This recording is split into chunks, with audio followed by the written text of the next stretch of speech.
Hello, friends. Welcome back to another episode of I'll Call You Right Back podcast with me, your host.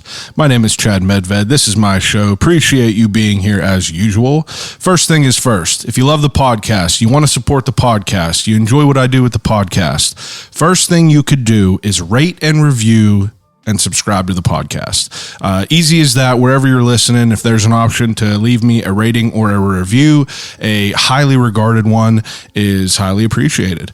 If you would like to go one step beyond and support me and the podcast and all I do with the podcast, I recently started a Patreon. If you don't know what a Patreon is, it is a service you can subscribe to, and each month you will have a withdrawal from your account. For my first tier that I created on Patreon, it's $5 a month. So every month you will get charged $5 that will go into my little coin purse. And that's just a show of good faith of you supporting what I do with the podcast.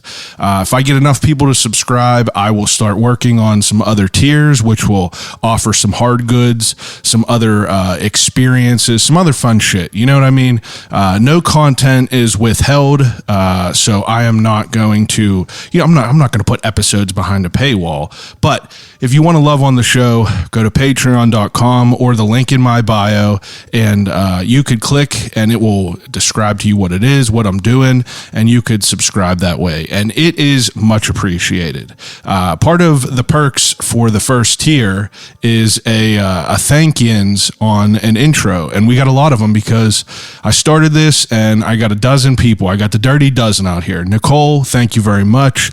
Jay, appreciate it. Ron, absolutely appreciate it. Jake, Todd, Dave, Vinny, Pat, Goathead Knives, Zack Edgar, who is our guest this week, the head of Zeds, Corey and Julian.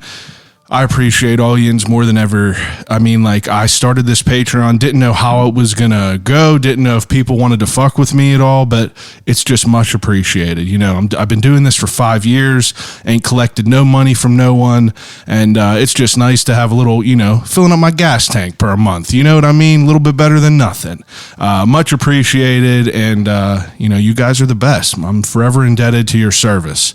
But the reason that everyone is here this week, in the appreciation that I have for Zack Edgar for subscribing to the Patreon, I have a whole different level of respect and appreciation for him that you'll hear all about this week, because this week I sit down with him. He is the leader of Zeds down there on Southside, right on Carson Street. It is the best vintage shop in the city. I've been a customer for years. Love going down there. Love him, Chase, Steve, the whole crew that keeps that place going. Zeds basically you walk into and it reminds you of, your childhood room, kind of. They got all kinds of great gear. You got all kinds of clothing that ranges from the holy trinity of Pittsburgh sports, Penguins, Pirates, and Steelers, and you could find your favorite band tees. I bought one of my best friends a Limp Bizkit tee for Christmas this year, and you already know I got that from Zeds. Whenever I talk to Randy Bauman, Zack, who is Zed, if you know him by Zed, his name is Zed. If you know him a different way, his name is Zack Edgar. That's how you get the name Zed. But whenever I reached out to him, whenever I was talking to Kennywood, I was like, yo, you got any cool Kennywood merchandise in the tuck that I could give away or give to Nick from Kennywood? He was like, absolutely, got a whole capsule. And then I hit him up whenever I was talking to Randy Bauman, and I was like, yo, let's do a DVE giveaway. So we gave away this crazy DVE puffer jacket, some I'll Call You Right Back merch, and it's just, we've always really been recognizing each other. They have been very big supporters of mine, and me of them. I talked to Zack for our first episode almost 4 years ago to the day. That was whenever they were celebrating their 1 year anniversary of Zeds. And I figured it was, I talked to him 4 years ago. I was still green. I wasn't given proper interviews. We were in my old ass house, sweating to death, didn't have no AC. I was dragging people's asses up there to sweat with me and just let me ask them dumb questions. But here we are 5 years, and we're both, chugging chugging along. There has been no end in sight, and I figured it was only right to come back and give him a proper interview in the studio. So he stops by. We talk about everything that has changed in the last 5 years while running a vintage store. We talk about, surviving through a pandemic. We talk about what is going to set them at Zeds aside from all the other vintage stores in the city, and we just have a great conversation about life. You know what I mean? I appreciate these guys very much, and I want you to support them. If you have not been to Zeds, I urge you to run on down to Carson Street, go say what's up to the boys, and grab yourself some vintage clothing. So without further ado, episode 241 of I'll Call You Right Back podcast with Zach Edgar of Zeds.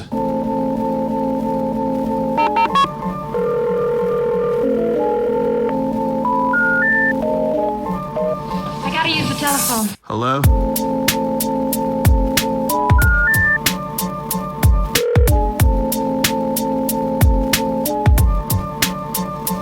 Telephone. I'll call you right back. I'll call you right back.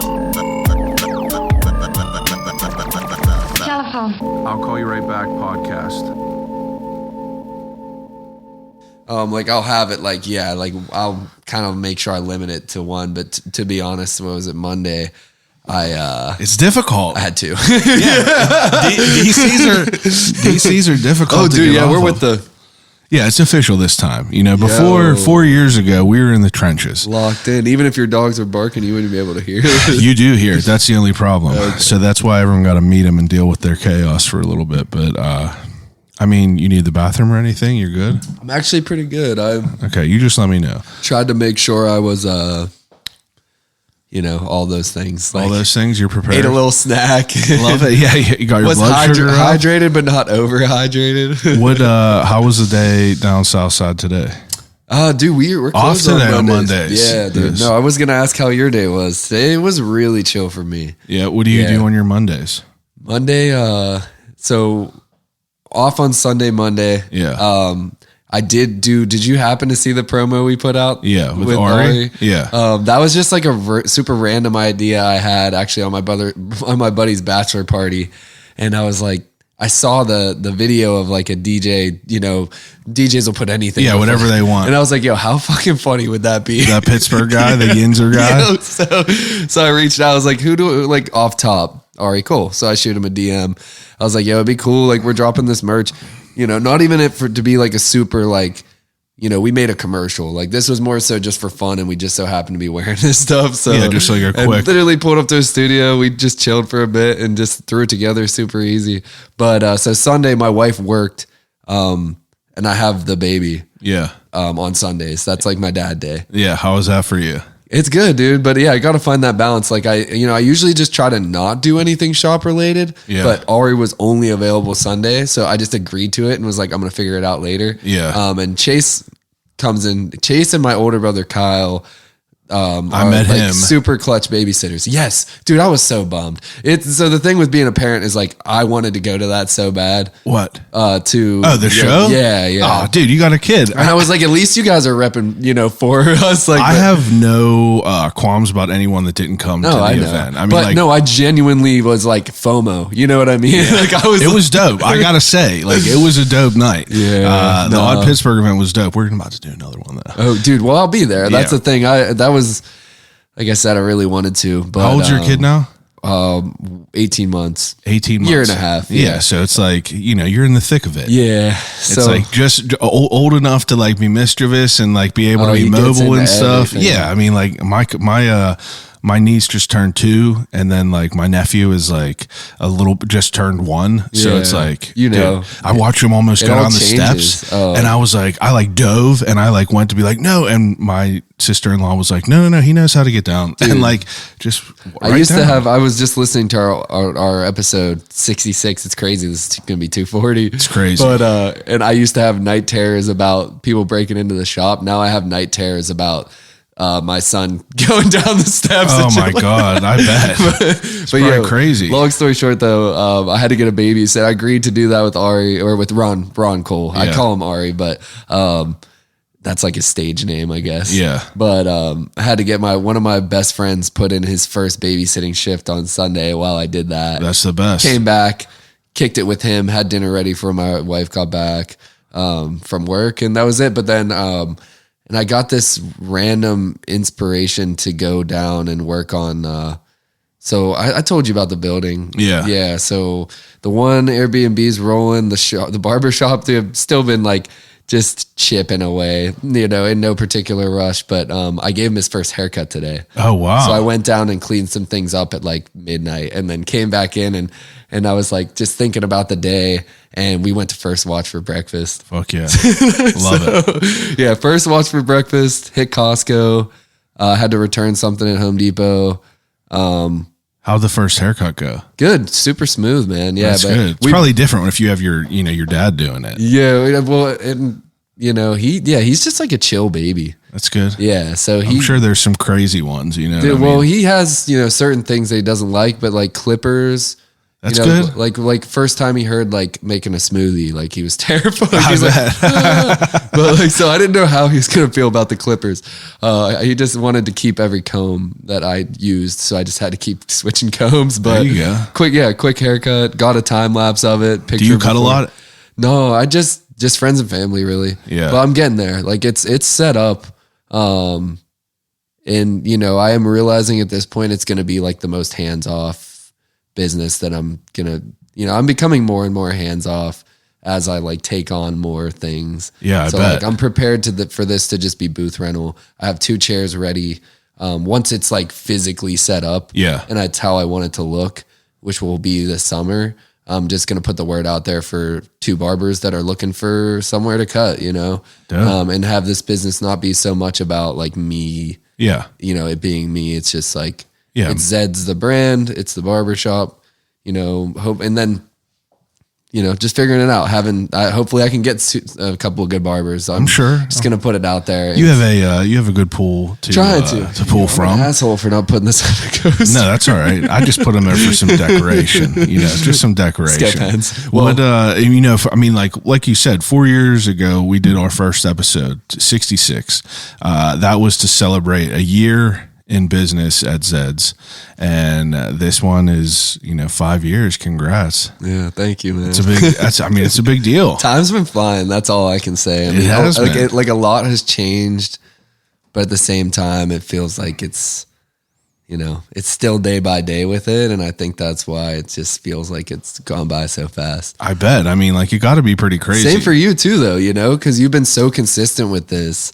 Like, I'm sure, like, you know, when you're in it every day, it's kind of hard to like sometimes take a step back and see how far you've made it. But like, this is, you know, I appreciate it. Like my wife, who was my girlfriend at the time, and like we weren't even living together or anything, and she was like, "Wow, was that really 4 years ago?" Yeah, it's a and I was long like, time. Yeah, it was, because she remembers that day when I was like leaving to do this, and she's like, you know, wondering like why someone wants to interview me. I know. It's strange because it's like some of the people that I have on, it's like people don't really have you know, they don't have like an opportunity. Like, you're different. Like, you have a store, people want to talk to you about what you're doing, but it's like, I don't know. I want to talk to people who've never done it before, who've never like had like a proper interview. Like Adam Milliron, who I just had on, who takes all the photos for like Sheets and like he does cool shit. Awesome stuff. No one was ever like, yo, like, dude, come you're on doing over. a service. You're doing a service, man. Obviously, you know that me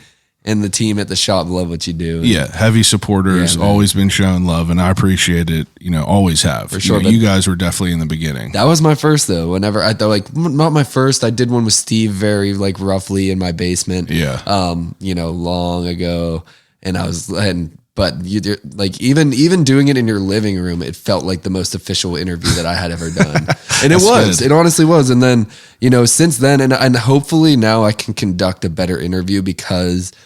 And I even mentioned it in that episode. Like, I often wasn't talking about myself. I honestly wasn't even like, you know, I was so focused on like pushing the brand and building the business. And then as I went along with it, I realized that like me being involved with it personally was like actually kind of important. Like, people with businesses, people like to know the story and the people behind it. And like, that's a big part about people genuinely supporting you, is being like, knowing you as a person. And like, so I've been trying to, at first I was like, I'm going to keep my personal life completely secretive somehow. But it's hard. And like, you're right though. That's the most important thing is like me, even with my wife, like my wife does a wedding makeup business and like, she doesn't want to like focus the spotlight on her and like show her face and do all these things. She wants to like really, show the person, her work, show the work, her work. But it's a mix, though. It is. We talk about that, and we're like, you have to show who's doing the work. People. Otherwise, it's just a business. It's just a brand. Right, There's nothing that people could like really gravitate towards.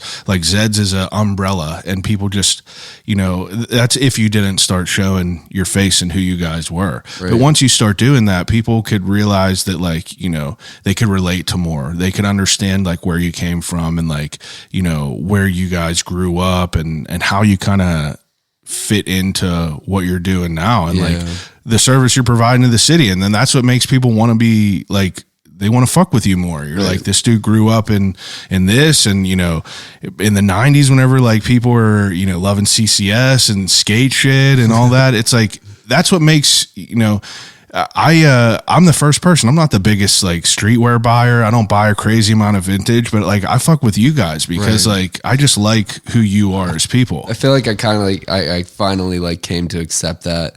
Like I was just kind of grappling with change and like this past year. Yeah. And just like really like focusing in on like how are we going to continue? Cause like coming up on 5 years, it's it's a milestone, but it's also like, just thinking even further into the future and how we're going to sustain and like what's going to set us aside from, especially, the industry has grown so much. Yeah. And there's a vintage store in every section of the city, multiple now. Absolutely. So it's like, what is going to set us aside from just being another place where you can get vintage because it's so accessible now. Yeah. Whereas like when I did it for year one, it was like, I was just like, we're a place where you can come get exclusive stuff. Like there's not that many other places where you can get this. Yeah, there was only a handful. Now we like embrace the community, younger people in the industry that are building brands and opening stores themselves. Like I'm being supportive of that and trying to just share what I know.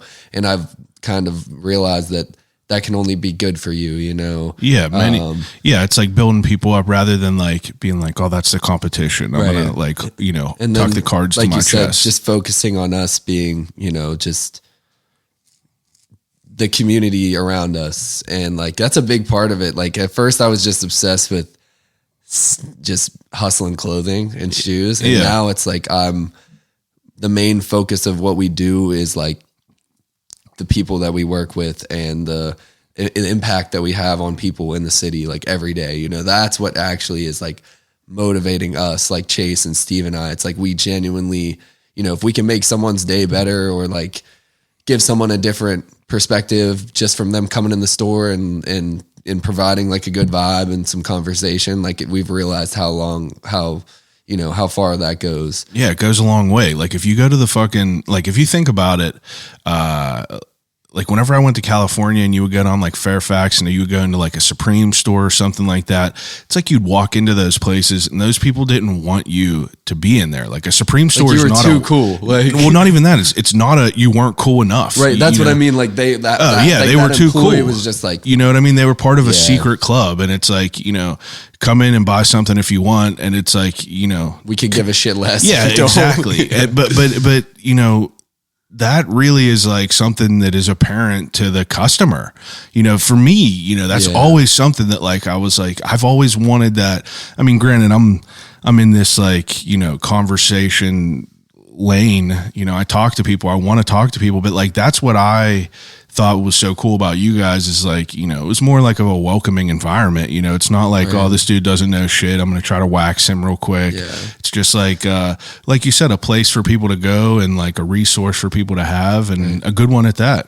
It is. Thank you, man. Thank you. That does mean a lot. Cause it's, I think it's something that we didn't even think about. That's just like who we are as people. But then along the way, we've like ingrained that into just our business model, you know, like, Yeah. and not in a fake way, like making sure, you know, Well, I don't know. It's, remind me where the idea of it, of like your own like spot came from. Was it just it was you almost like, more out of like a necessity. yeah, like you were just collecting vintage and like right. trying to resell that way? And that's, yeah, more or less. Like it was me just wanting to be entrepreneurial. Yeah. And, you know, learning the ins and outs of the secondhand clothing business and realizing that I liked it, you know? Yeah. And that's why I wanted to even do the barbering. It was just something that I realized I liked that could be a legitimate business. Yeah. So, and it was just good timing. It was like the perfect storm. Like the industry was like just starting to really grow.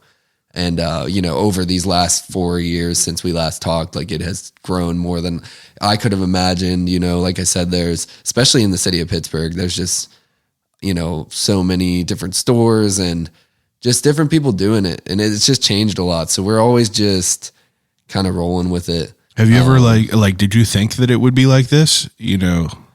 Not really. Yeah. Like I always knew there was this like small community, but it just was like I said, and we talked about this in the last podcast, is like, and you've worked in the clothing industry. It's just it changes all the time, which real quick. We can use that to our advantage because we're constantly piece by piece, every single t-shirt or item that sells in the store, we kind of pay attention to that. Yeah. Shout out to Stephen Chase, you know, and it was funny because like I said, I wanted to revisit that episode before just to I should have kind of take me back, man. Yeah, it was, I couldn't even imagine what I sounded I was like. on YouTube with it. I hate you can only find it on YouTube. I just changed it. These are all available on Spotify now. You Okay. could find all the episodes on Spotify. For Okay. some reason, Apple won't let It just only lets you go down like 100. 100 episodes. Yeah, And like I found the setting on Spotify, but yeah, YouTube is basically where you get all the old ones. But Yeah. I listened to an old episode. I can't remember who it was, but I'm just like, man,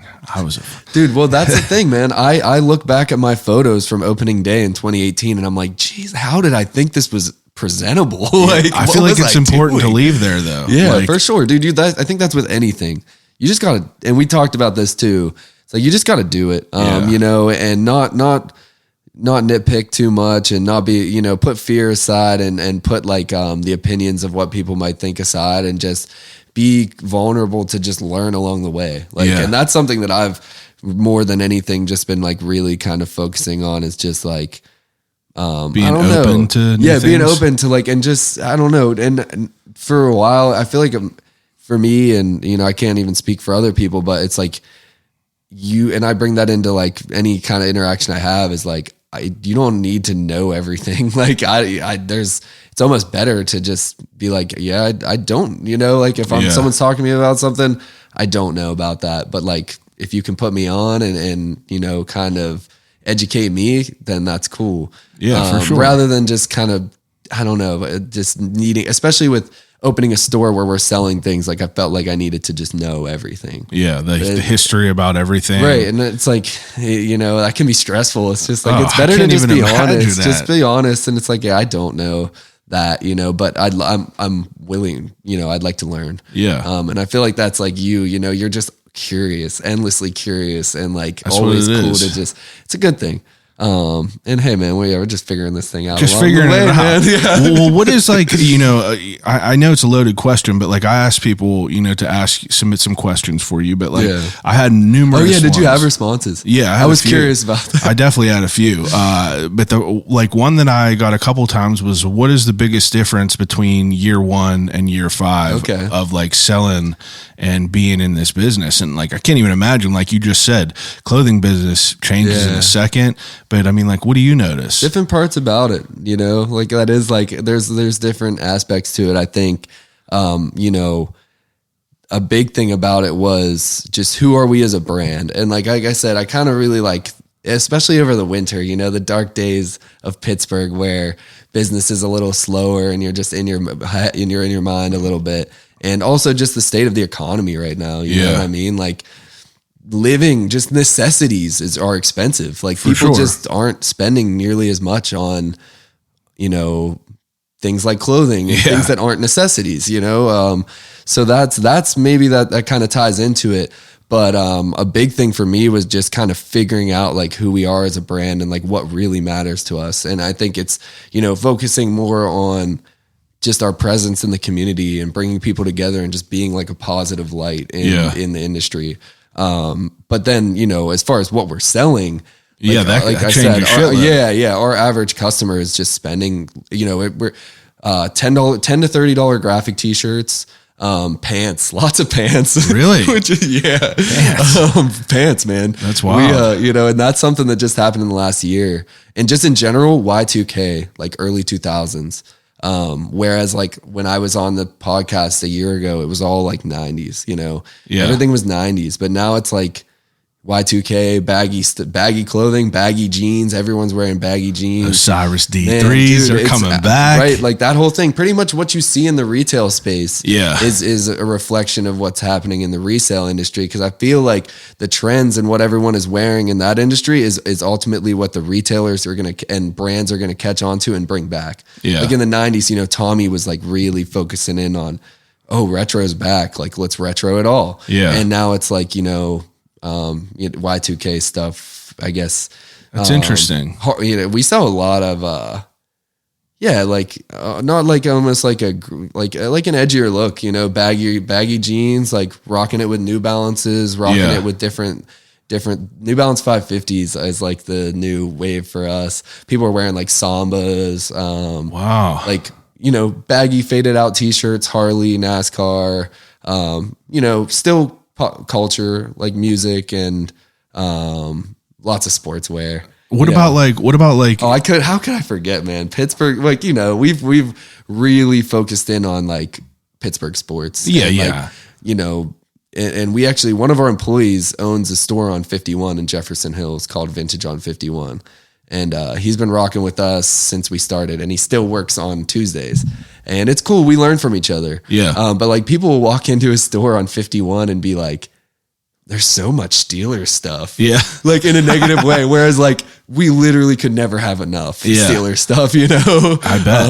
And Penguin stuff and Pirates, especially right now, dude, I know. We try to keep up. What's it, like an 7-game win streak? Yeah. And like, we try to focus in on that. And that's a weekly, daily basis of just making sure that we're like, keeping up on that. Yeah. Content ready. Pirates win. Post a Pirates picture. Try to, is like, I used to be a little more on it. I used to be a little more on it, but yeah, I guess to recap, like what has really changed was just like how we're moving as a brand versus just being a vintage store, because the industry is just, it's not saturated, but it's, What about the types of like streetwear and shit like that, and like sneakers and everything? My thing was, it was interesting because I feel like 4 years ago there were still like limited amounts of like sneakers coming out, and they upped all the. Well, dude, because you dabbled a bit into like buying sneakers.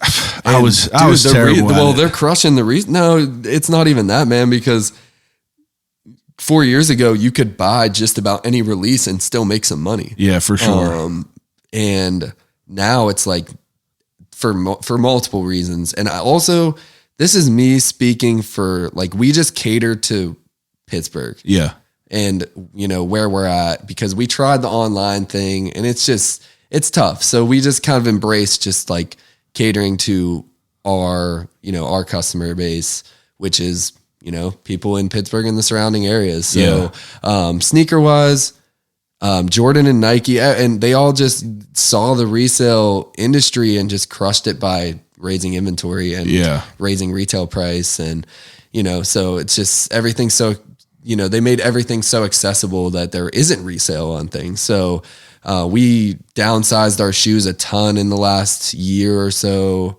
It kind of also goes back to our average customer is spending less. So like, in the pandemic and like, this was in between year 1 and year 5. Yeah. Like stimulus checks and unemployment. Like, dude, people were blowing it on sneakers and clothing. Yeah, dude. We were selling and trading a ton of expensive stuff. And it was like taxing, like Steve Chase and I got like burnt out. Like there became a time where like in 2020, 2021, where like they would be like anxious to come to work because we'd open our doors and there'd be like A a swarm line of of people. people selling us stuff, trading us stuff, like, to the point where we're in the back room at the end of the day, just like just mentally exhausted. Like, Yeah. And I was like, man, like I got to change this. And, just to like sustain and we slowed, cut out the designer, cut out more expensive sneakers. And it's like, what's more important, making a couple extra dollars, or like our mental health and like our like, Fuck yeah. and our will to continue on, like our longevity, like, because, so I think that has to do with it.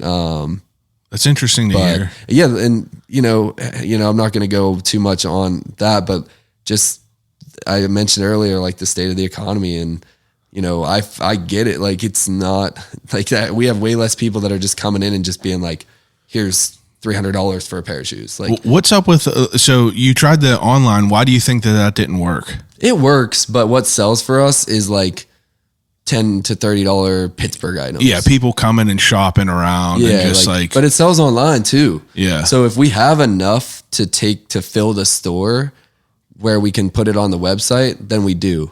But it's just like a constant battle of having, rather have enough. Yeah. Rather keep the store stocked than Yeah. just put stuff online. And if we can, that's cool. And then I don't know, it's just extra work. And a lot of the time it ends up being, and that's just, I don't know. I'm open to, we have our website, Yeah. and we'll throw stuff up there, but like, it'll, we just trial and error. Yeah. Stuff will sit. But if we put like good Penguin stuff up, or if we would put like, It would go. if we would put good Bucko stuff up right now, it would sell, but like we need it in store, That makes it's sense. like a supply and demand issue as far as like having enough for our website. What is like, so for you to get through like the pandemic, I feel like the pandemic talk is always like kind of beat to death, but I'm curious, like as far as like a store like yours, Dude, it was a life all, changing moment for everyone. yeah, for everyone. At first I was scared and just like, what are we going to do? But, Like, how do you keep sales moving? just, online. Yeah. And Online was the honestly, main thing? no, it just it goes back to just our following and like our supporters. Like, But you guys were able to open? 3 months we were closed. Yeah. Yeah. 3 months we were closed. We really focused in on the website at that time. Yeah. And people like just showed love, That's good. Not just that, but like we like, at one point we had like 1,000 items on our website. We were like, okay, everything on the website. The Last Dance had just come out. Oh yeah. That really pushed retro. So like we were selling sneakers on the website. That's a good point. And then also I thankfully was able to apply for the PPP yeah. loan and cover rent and payroll That's dope. for that 3 month period. Now, whenever you're, like as far as like you guys Then when we reopened after the 3 months, people were just like, swarming you. needed needed a everyone was place to chomping go at the out. bit to go Yeah. to just get out, and we were able to do that. So it ended up being like a blessing in disguise. That's good then. So whenever you're like, ideas of buying, how does that how do you manage the idea of like what you need to buy, what you need to bring in, and like how do you keep that at a safe level where you're not like, just buying a bunch of shit and like sitting on a bunch of shit, like I'm sure you guys worked that system out over the last 5 years, but like buying stuff, is it changed a good bit in the last 5 years? Yeah. Like I said, it's really day to day, and we kind of base it upon what's selling, Yeah. and that's, I kind of mentioned earlier, like we were talking about how often trends change. Yeah. And it's great for us because we buy single items. So like if a trend changes and we have like, You're not buying a whole size like run of a shit. full size run of stuff, then, we don't get stuck in that situation. So if something stops selling, we just like pivot, recognize that one of the three of us or four of us recognizes that, and then kind of like pivot. And we're always like talking amongst each other. Yeah. Cause we're either working the counter or buying. Yeah. And I think, I mean, we really slowed down on buying because it was the more that we were recognized as somewhere where you can go sell stuff, we just got overwhelmed with it. Yeah. And got really good at saying no, Yeah. which was something that I was never really good at. Like Yeah. I like to make people happy. And, If someone comes with 5 sneakers and you don't want them. But it hit a point where it's like, man, we literally have to say no to be able to keep going. Well, what like do you guys ever like run out of like stock ever? Is that something? Once they run out, we'll get low. Yeah. And then we like put a back call out there. Okay. Like we have like just a network of suppliers. So we kind of stopped as much with like just people just pulling up whenever because it's chaotic. Yeah, I always see like email to sell, Just email to us, trade. and we still, if someone, it's their first time in the store and they walk in with something, we're not going to be like, make them feel uncomfortable and be like, you should have emailed us. Yeah, We'll explain it. We'll be like, hey, if we have it right now and we'll take a look at it and give them like a quote and just tell them, hey, shoot us an email, bring it back on a certain day and we'll be more prepared for that. Yeah. And I think people are more and more understanding of that. We're actually about to bring our phone back. Oh, wow. Which we literally have not done, but I thought that kind of came with me reflecting a lot on like needing to be in touch with the customers, and like DMs are just really overwhelming. So we are going to bring the phone back because it just slowed down a bit in the store where we could answer and be like, we aren't buying. We are. Yeah. You're looking for this. Let me take a quick look. So we're going to bring that back just to like I said, we kind of started the conversation with that, just how important it is to like genuinely connect with the customers.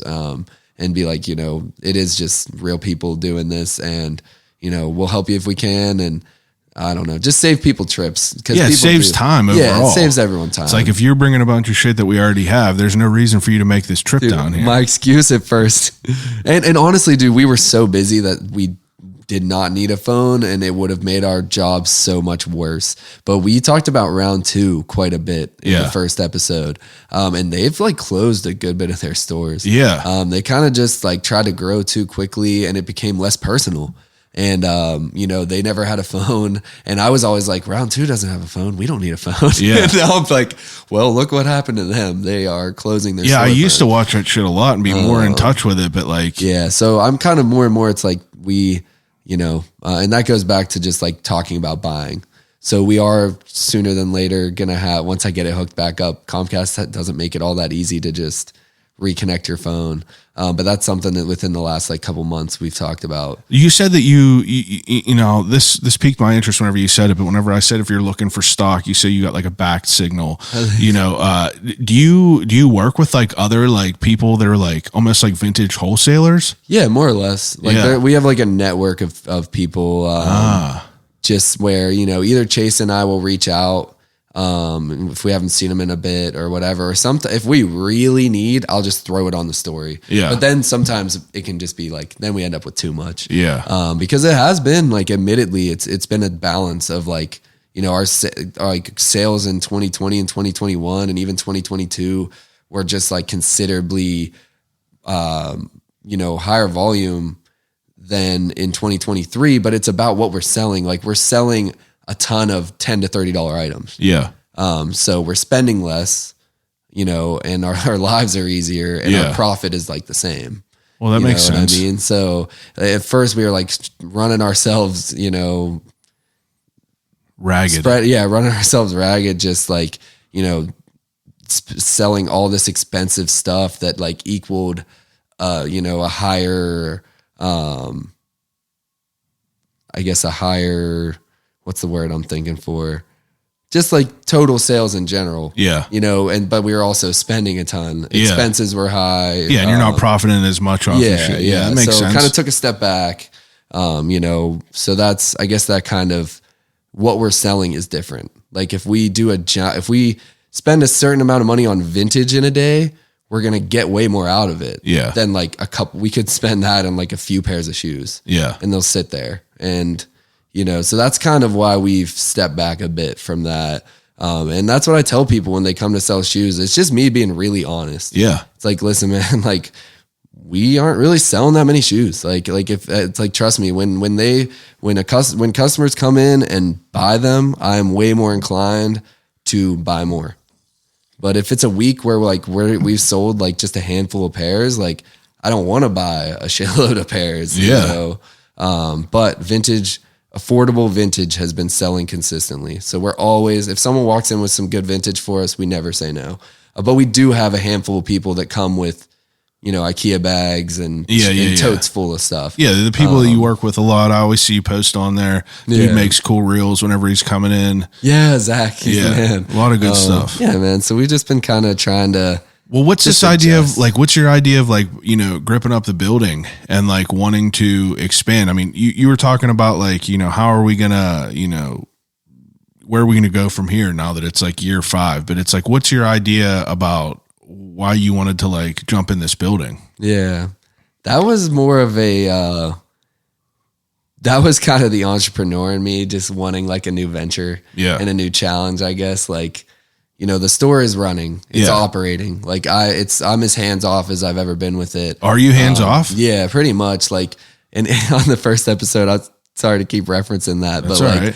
I noticed that I said I was the only one that did the buyouts. Like every single item that we bought and sold, that was like me. And now it's like, I'm kind of the only one that isn't now. Yeah. Like I do though, I do. Yeah. If it comes in, but like Steve and Chase hold it down, and Canyon, who I mentioned, who owns Vintage on 51. Yeah.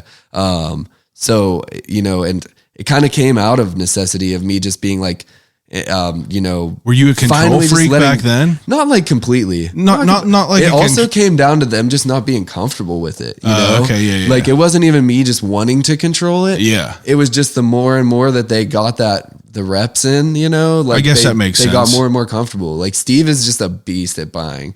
Like he, and he has a really good eye, and he sees a lot of what is selling. Yeah. He sees it from start to finish. He sees us buy it, tag it, hang it, put it out, and then sees someone grab it off the shelf, maybe sometime or off the rack, like sometimes within the hour, Yeah. And then it's like, all right, we need to get more of that, whatever that item was. That makes sense. Like our $10 T-rack is just booms.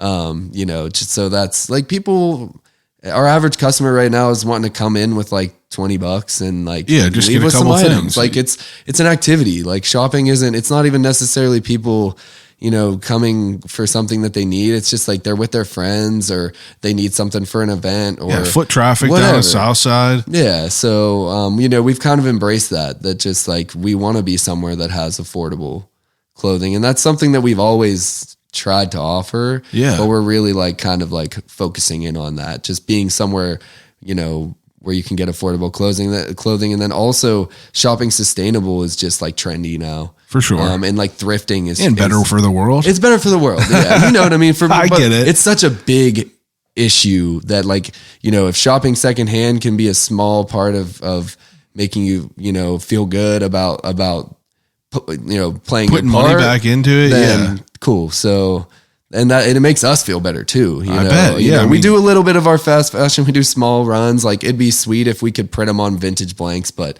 you can't find. Yeah, it's not realistic. A whole size run of that shit. It'd be cool. It'd be cool. What about, do you do any buying still? Like, I mean, as far as you going out and you do any thrifting? Nah, dude, not really. Unless it's just for fun. Yeah. And so I kind of got away from the question. So that's all right. Don't worry about it.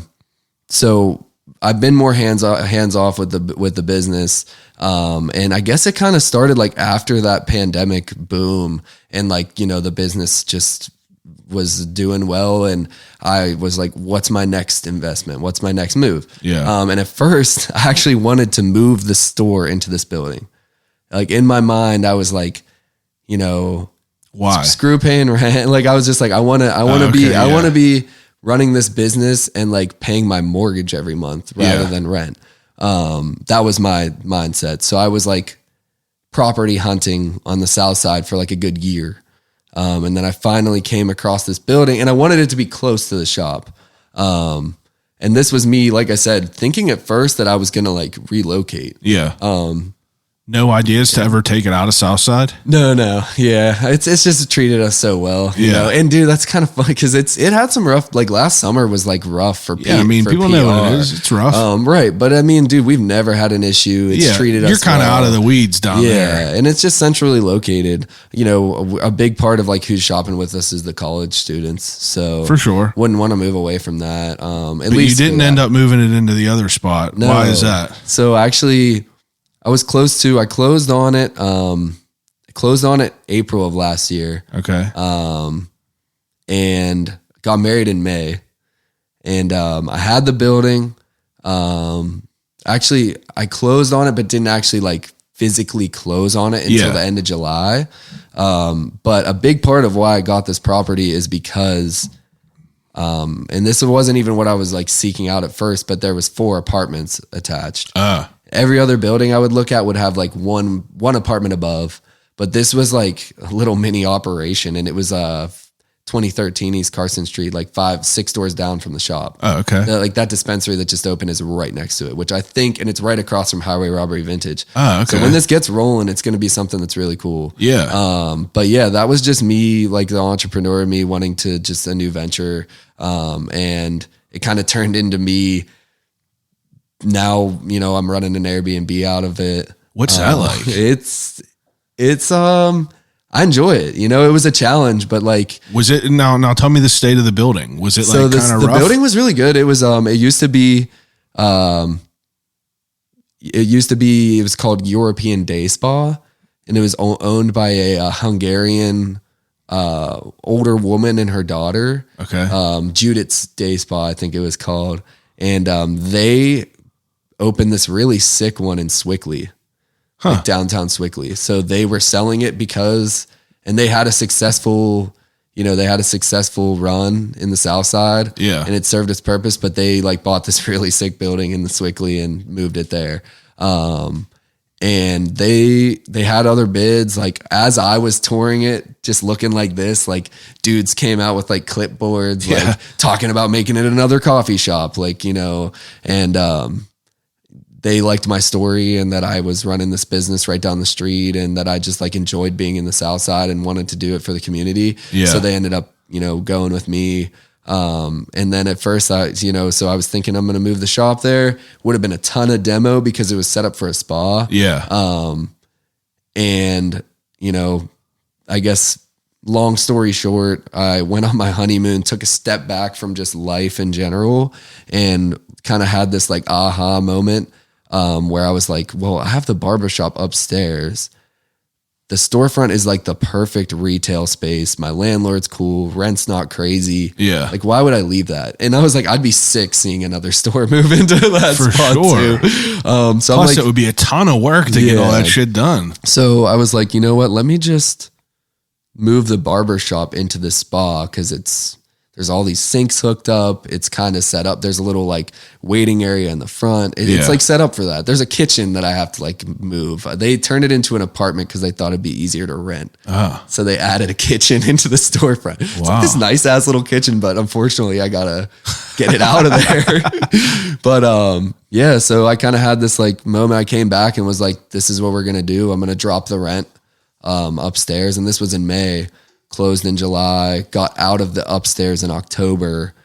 Of the building you're in now. Yeah. Okay. I kind of talked about that on my, on the first, on the 1 year anniversary episode that I did. Yeah, you said you were I had turn just that into moved the up there, barbershop, and I did, right? and it was like private. I never got it running. Yeah. The pandemic happened. Didn't you have like all the vault stuff up there too? Yeah, when our website was booming during the pandemic, it was our website space. Like we had an entire room just for that. And then like I would take pictures of collections there and then I'd do like private haircuts. Yeah. But it never opened to the public. So it served its purpose. It was cool. For sure. But then I was like, you know, okay, well, I'm paying rent there. I'll drop that, move it over to the building, which like I said, is probably a couple months from happening there. But the cool thing was the tenants all stayed. In the building that you were in. 4 people. Right. Yeah. Wow. So the building's in good shape. Well, where the fuck is the Airbnb at? So there's the storefront. Like the inspector came through.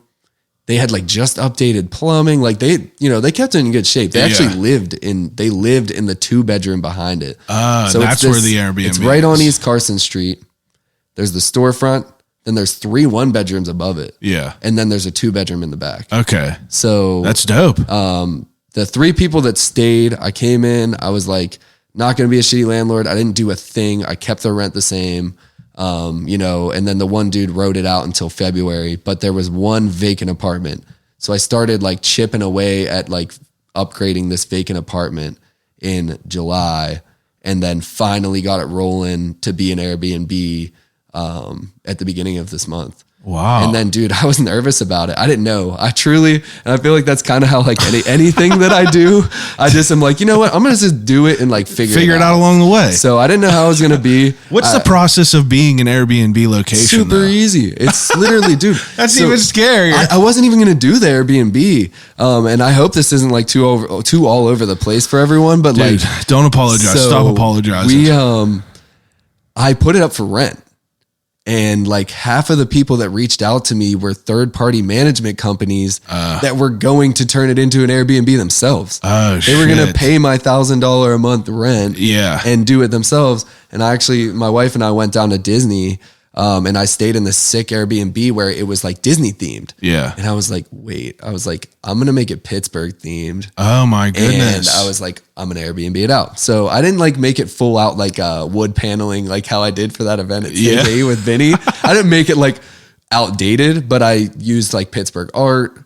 And I'm going to announce it on the website soon. Or not on the website, on Shop Zeds Instagram. So it's Edgar Brothers Realty. Yeah. Got a logo for it.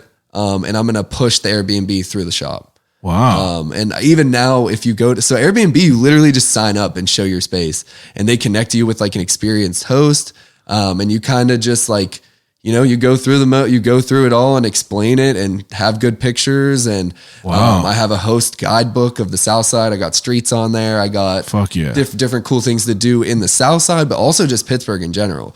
So I think like during Steelers season, it's going to probably do well. Like, a lot of like concerts and stuff like that. And dude, honestly, so I threw it up, just nervous.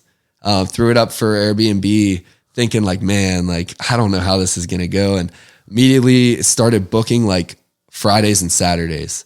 Like Taylor Swift concert was the first night. And it was like this mom who's like, my daughter and I are coming for the Taylor Swift concert. We can't wait to stay. And it's a lot of like, just I have a copy and paste, like looking forward to hosting you guys. Yeah, for sure. Let me know if you have any questions. As far as turning it from the apartment to the Airbnb, I had to furnish it and then add locks that I can change from my phone every single time. That makes sense. So I was in the Airbnb in Disney and kind of was just like taking notes, and the host was really nice dude. And I asked him a couple of questions and paid attention to the locks that he had and everything like that, and came back. And so I guess I'm kind of realizing that every time I like take a step back or take a small like mental break, like it's a good time for me to just like cook up. Absolutely. But you're on vacation and I came up with another idea.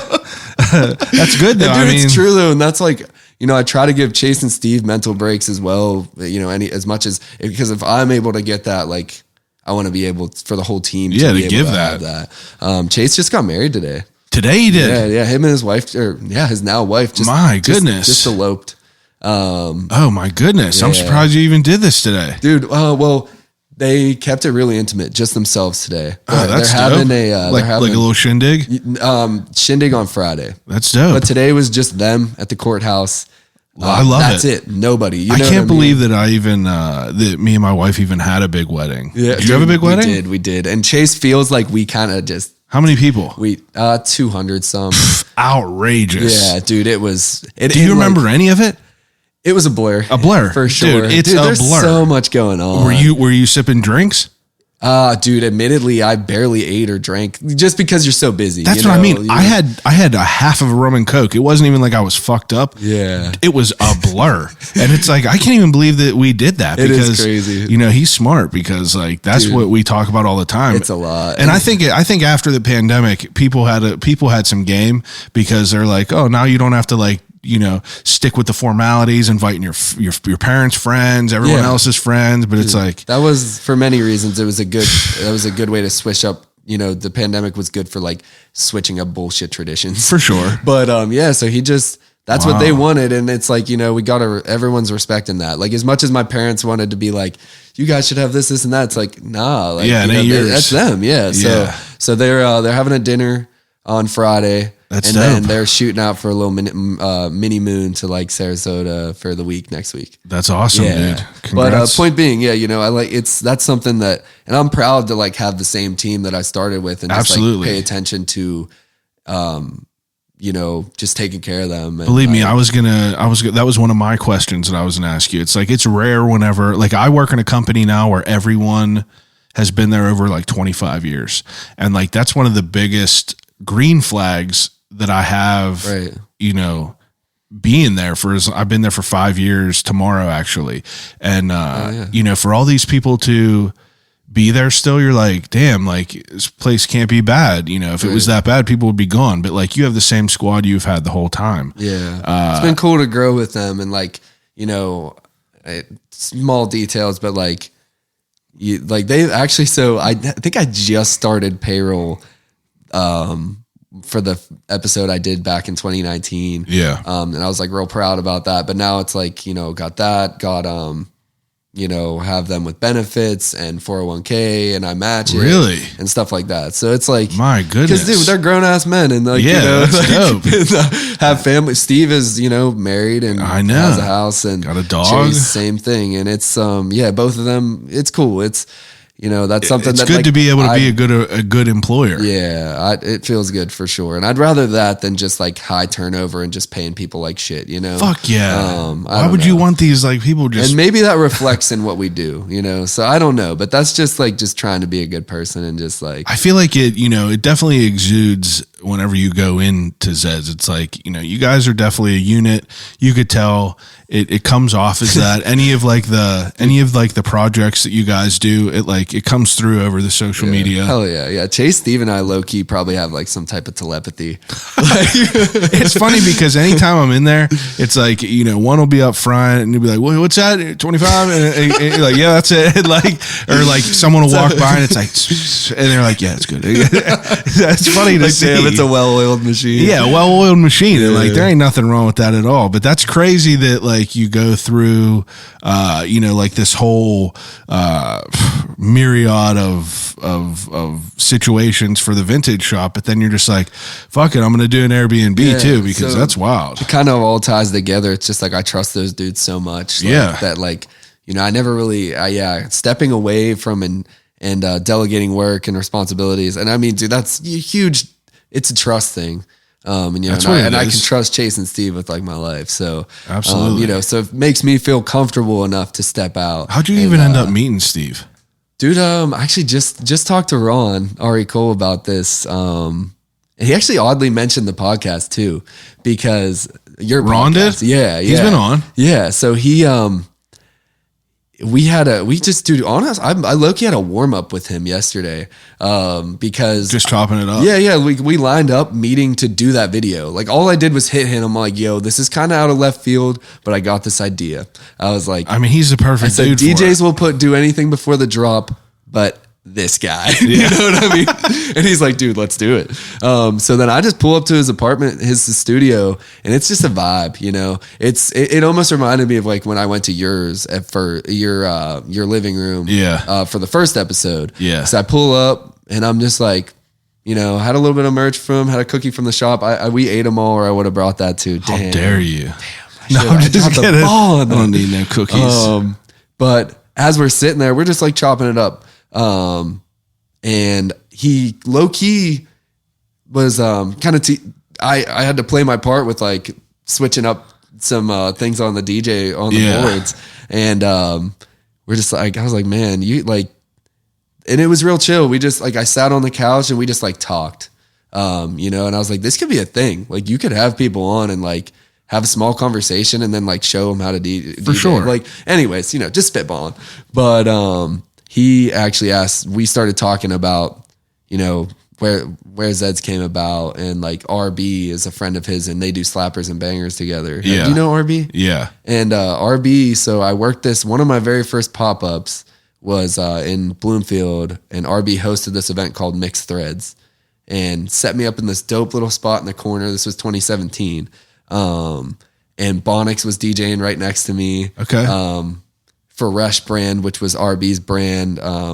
He did like the Bombay tees for Wiz back in 2010, and the Pittsburgh hat with the X. A couple like, I just like looked up to him. He's a super cool dude, and he's also just was really open to me asking questions about things and getting me involved. Yeah, it wasn't like a gatekeeper, right? And still like one of the best dudes I know.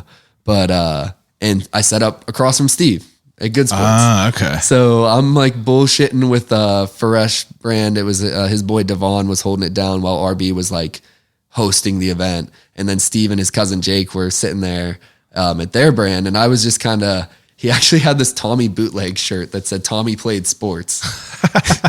And of course, at the time, I was like, yo. So, we were like exchanging pen hits and shit like that and just bullshit and having a good time.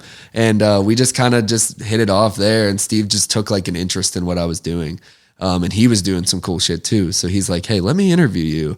I'm doing this segment. He interviewed a handful of people. He's done magazines. Like, he's just done all these different creative ventures and he's so quiet about it. Yeah. But yeah, he was my first official interview. It was in my basement. I was literally smoking a blunt during the whole thing. It was so stupid of me.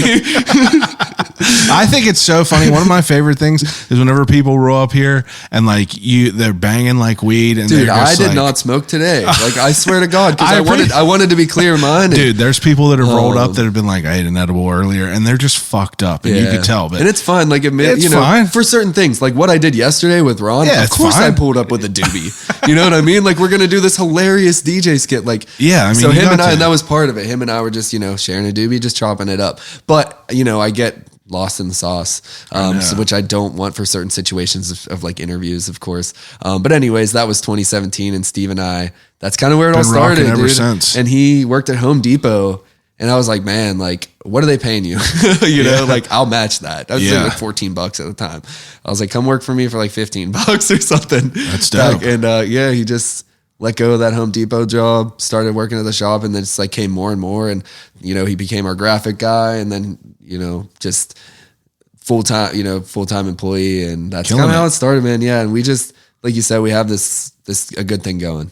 Cause he does all of our merch. Him and I just kicked it for, like, we closed at 5 on Saturday after the 5-year event, and just the dust settled. Yeah. And him and I just kicked it for like a few hours afterwards. Just like, of course I was just never like, I was like, oh, I want to get product shots to put it on the website. Although I should have just like tapped out and not done anything. Well, he's like, and I literally go in the basement and I'm just like in the lab, just like placing items and shit. And he's like, I'll help, like, so he just has that eye. Yeah. It's easy. I mean, it's whenever you're like part of a thing, you want to be as useful as you can be, because you want to be ingrained in it. Like, whenever I worked at that clothing store, it's like, dude, I wanted to be of service, to help. I wanted to help lift it up. Many hands make light work, and like, the better you can make it, the better environment you're going to be. And I've learned that, like, when I let go of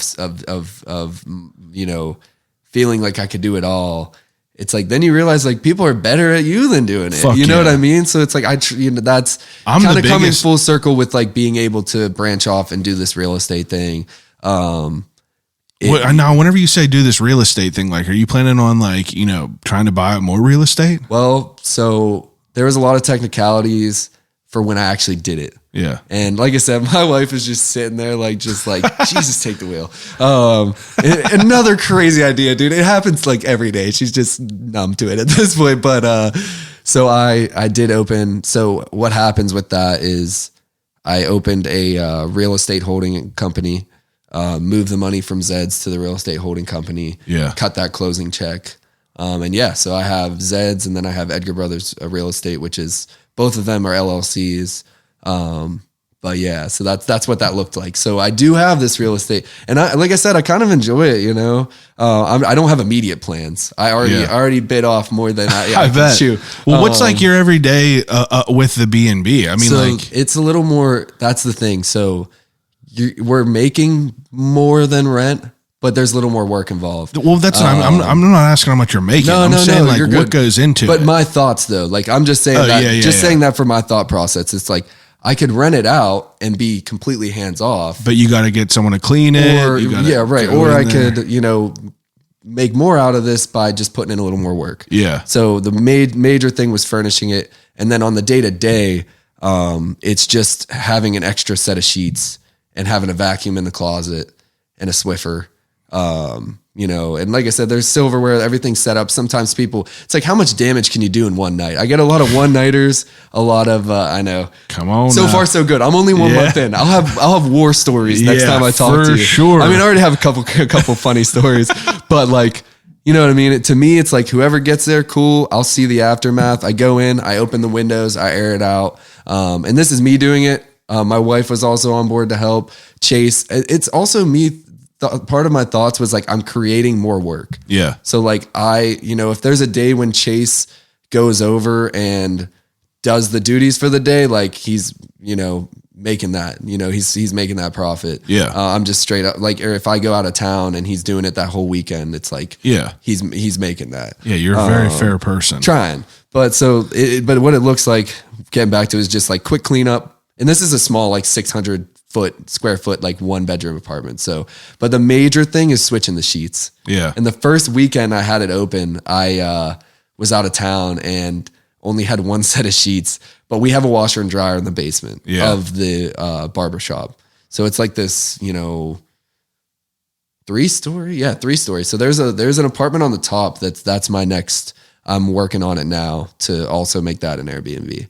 But that has like a little view of the city. It's got like a back patio. Where the hell do you guys live? Mount Washington.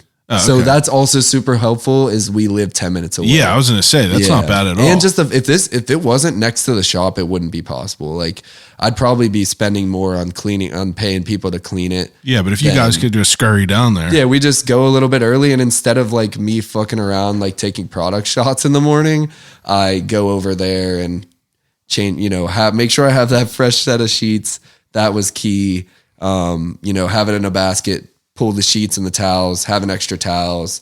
And also I've just been learning along the way. Like the first weekend I didn't have extra towels and I didn't have extra sheets, but now I do. So that's part of it. I definitely don't know it all, but kind of going back to where I started with it is like, I know I don't know it all, but I'm down to learn as much as I can. That's dope. What do your parents think about all this? Like, are they like, do they surprised by like this? I think at this point they're just like, whatever you're doing, you're doing it. Yeah. I just fill them in now. Yeah. Like sometimes after the fact. Yeah. That's dope though. I mean, it's always interesting to think like, cause my parents were, my mom, she came up in a big corporate company. My dad was more like a entrepreneurial. He had his own like construction company, but it's weird for them to like kind of think like whenever I told them I was starting this or like the clothing line that I started before, it's like shocking for them. They're like, what do you mean? But they come to the live event and they see that and they see fucking Edgar Snyder pull up to my house and they're like, this is crazy. Dude, that's wild. Funny. I met your pops at the at your anniversary event at Streets. Oh, yeah. That was a legendary day, man. That was a legendary I will day. never in my life forget Rick Seaback pulling up in those with the Vegans. Come on now. He did not have to flex. Did have to flex like that. And he just didn't even, it was one of those. It was so subtle. Yeah. But no, dude. Yeah. You ran out to me. You were like, dude, Rick Seaback just pulled up. I was like out of breath. I'm like, oh my God. That was like a whole nother thing, like a wedding. It was like a blur. Yeah. It's cool though. Well, what's up with the 5 year? The 5 year was also a blur. That's what I was just going to say. It got to be crazy. And I really focused on, and the more you do that, even my wedding day, like, you think back, it's like, man, I wish I was as present as I could have possibly been. And this and that. So like, going into this celebration on Saturday, that was my goal. It was like, just get everything out of the way and admit, and like, goes back to, I had an Airbnb guest checking in that day. So I went down extra early, switched out, shot her code, like, shot her a message and was like, made sure I just got that out of the way. And then made sure I was just present and just kind of trying to just stay on top of everything. But at the same time, it's, sometimes it's, you just gotta. Well, you just had a squad roll through. It was good, man. Yeah. It's like, it's always cool to just, I think a lot of it is like just the vibes were high. Like, it's like you walk in and it's just like a bunch of, it's just a good time. And it's all familiar faces. Hopefully like we make sure that my goal was to make sure that no one, like everybody that came through knew that we appreciated them, like genuinely, like that was even just the campaign of this 5 years in the neighborhood. It was just like a really like, and I kind of said it all along without even realizing, but it's like, it is not possible without obviously we have to do what we got to do, but Yeah. the more important thing is the support that we get. For sure. So that was the focus of this. That's like a whole, that's speaking to all of you guys. Like if you guys all fucking sucked, no one would be coming to your store. You know what I mean? People know that, we all know of stores that like people are not the best, where like they kind of like fall to the wayside, but it's like you have to be able to like cultivate that sort of community within your brand, because that's just you attract more flies with honey than the rest. But and like importantly, just like making an impact on people. Like it doesn't even have to be about people liking us. Like, you know what I mean? Or not, like, I just don't want to make it like a self-centered, like me thing. It's like, not self-centered. We're more focused on, spreading that love. Like that's kind of, spreading that positivity. And yeah, that is the only way, I guess. So, right. It's just, but, cause people are important, man. People like to support people. They're doing good things. Yeah. Right. Exactly. That's what it is. Exactly. Now, the collaboration you did for the 5 years, talk about that with the shirt. Oh, never mind. With the homie Faust. Yeah, that was very last minute. So the neighborhood campaign and celebration design we had been working on for like months, and kind of that first year anniversary, Faust approached us, and at that time it was all just organic. Like he was working at Delaney's, which was like our favorite coffee spot at the time. Yeah, mostly just because he worked there. Looking back on it, and we started working together. Then I think we even started working together before that, like really early. I think our first design was August, and we opened in April. And that was him just coming up like, yo, I can draw some stuff and like let's make some merch. And he had already been doing Neverminds for 2 years at that point. So 420 is both of our anniversaries. Oh wow. 7 years for him, 5 years for us. That's dope. And he's an artist more than anything, and like he makes cool merch, but he just like really enjoys whipping up a dope graphic and like so we'd work together all throughout our journey, really. And we hadn't done anything together in like at least a couple years. And he just walked in one day, and I already had this whole campaign planned. Yeah. Very vaguely. This is the design. We're going to do hats, shirts, lighters. I'm going to make a Mr. Rogers theme video, just vaguely, like didn't know what it would look like, and had all that planned out for like months. And really, even so, first year we didn't have any plans. Second year was the first time we actually like made it a thing. Yeah. Then third year. So really after our anniversary, we kind of start spitballing for the next year. Yeah. So even after our 4-year anniversary campaign, we started thinking about what's going to be 5. How'd you come up with the neighborhood? Dude, on the whiteboard, I got a bunch of random shit written down over the years. Like, dude, there's still Frankie T. Like, like let's make a T for Frankie. Yeah. Like, eBay logo, Myron Cope, something. Like, I just spitballed ideas. So in this bullet point, there was Mr. Rogers. And I'm like, I don't know. I was just thinking more and more about just like the community. Yeah. And just like that's what I got from it whenever I saw it. Yeah. And it was just like about spreading that love and just like being a positive influence. So I was like, I think this makes sense. I don't know, and then Steve worked his graphic magic. And yeah, so that's kind of how that came together. So that was all planned. And then Faust walked into the shop one day. He's like, yo, anniversary coming up. Like, we should run something, And I'm like, well, shit, I 100% honest. I was like, I'm pretty invested in this drop, but if you want to make the graphic and set everything up and do any of the promo work, I'm down. Why not? You know? So didn't want to like overload people with product, but it was like 2 different flavors, 2 different like of our niche markets. Cause like we have a certain following for people that fucked with like our previous Nevermind Zeds items, we felt like. So yeah, that's kind of how it came about. And he's like, all right, he's like, I know I'm late on this, so let's make it like a new challenger approaching Smash Brothers. Like, we talked about Smash Brothers on the first episode, but like, when you unlock a character and just the silhouette of someone pops up. Yeah. It's like, Link at first and Samus. And we were like, let's make it like that. Like, you already got your campaign. Like, you're going to be running it. Like, let's do this last minute new challenger approaching collection. Dope. So that's we did a smaller run. Our actual anniversary falls on 420, which was Thursday. But for the last few years, we just run it on whatever that Saturday is. Yeah. So our drop we knew was just going to be Saturday for, April 22nd. So Thursday in the store for 420, we didn't really have any specific plans. So it's like, let's just make it one of those where we're just kicking it all day, vibing out, usual 420 stuff, and just have anyone pull up. So that's dope. I would have brought you one of those too. I didn't even think about it. That's all right. I appreciate the care package you got me. No doubt. Now, whenever you we talk about being 5 years in, and I mean, is there any ideas ever of you not being involved with the store anymore? Do you have ideas that you want to do other stuff? Not in the immediate future.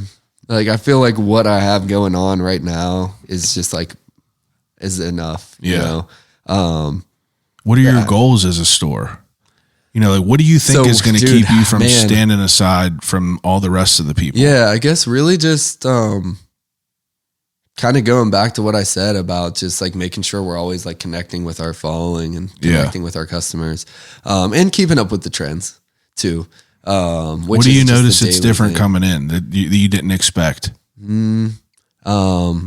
I guess not becoming a thrift store, but dude, the amount of people that come in and we, those bullshit, best of in the city things. We literally just got nominated as, one of the thrift stores in Pittsburgh, which is dude, at first I was man, nah, we're a boutique. This is curated.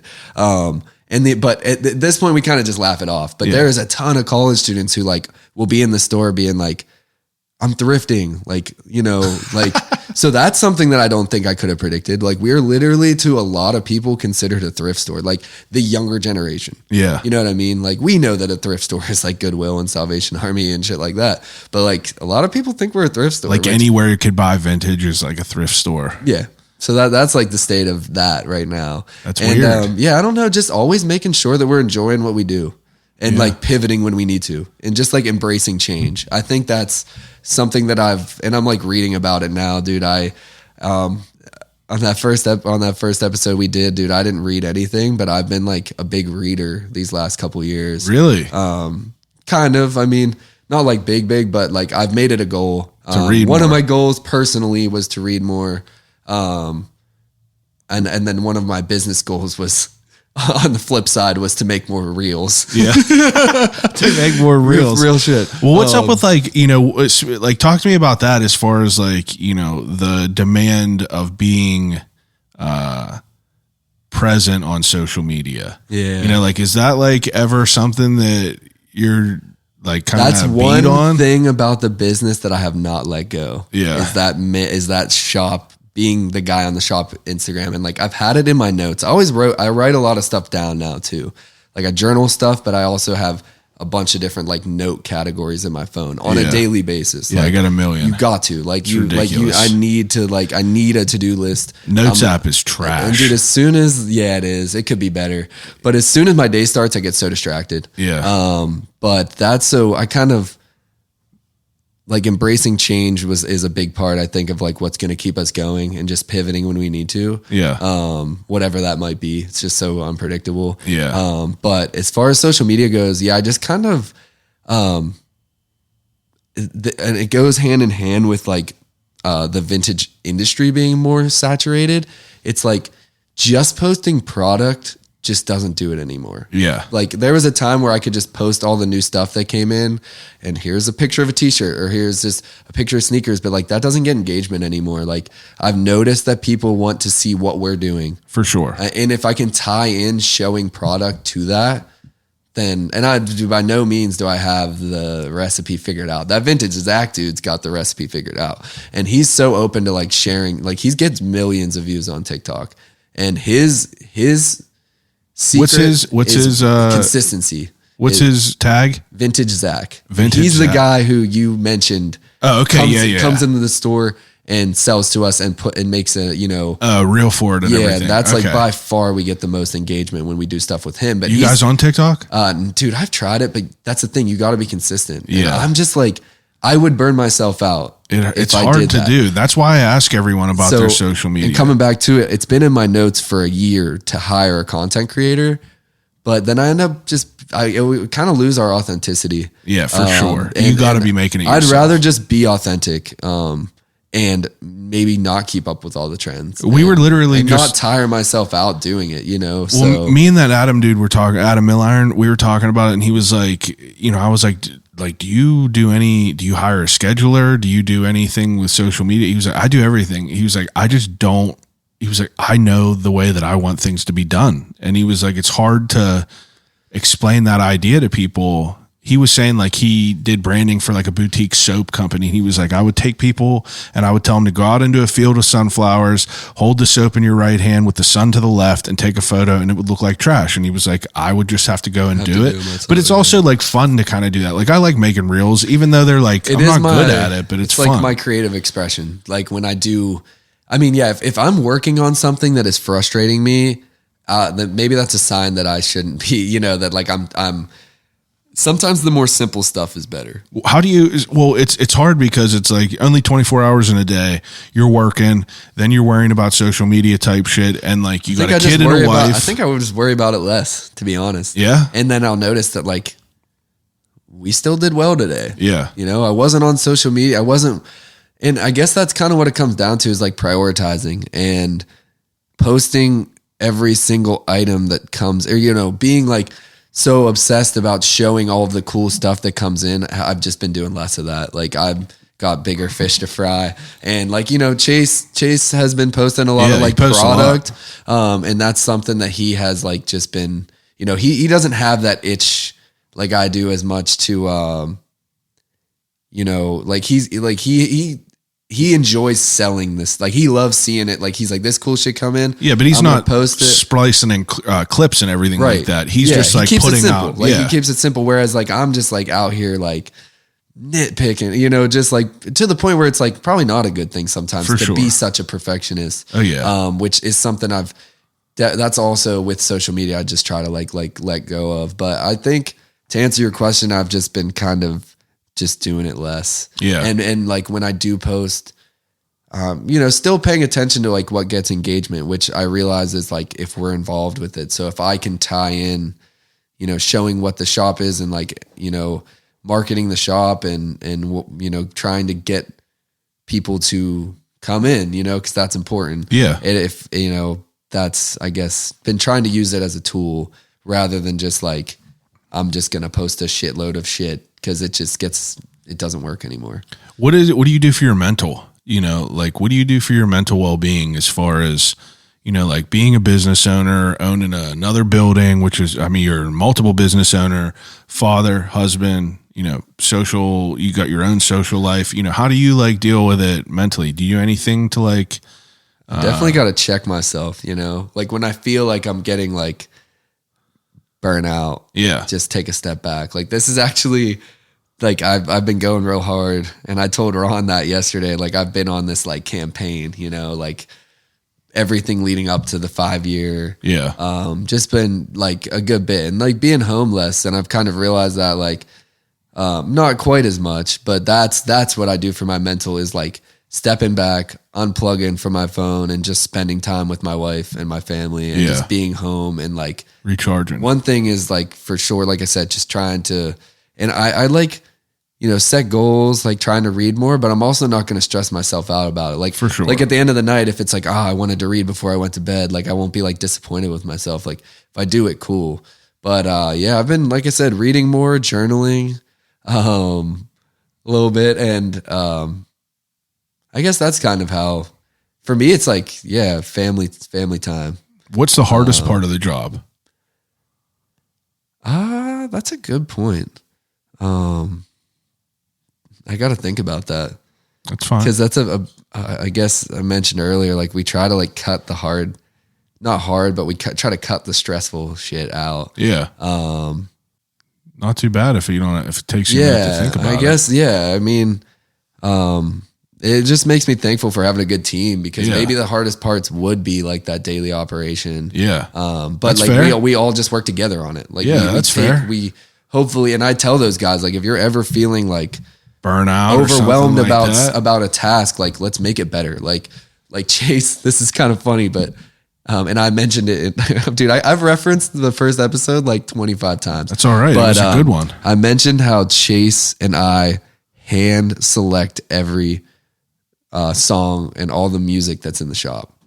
Like on it from 12 to 7. Yeah. Like we literally pick out, at one point for 4 years, we picked out every album. Chase is like, he's just a good DJ. Like he'll cater to who's in the shop without them even knowing, you know? That's dope. And I could tell it was like burning Chase out a bit. So I was like, dude, let's just, anytime there's something like that, let's figure this out. Like let's problem solve.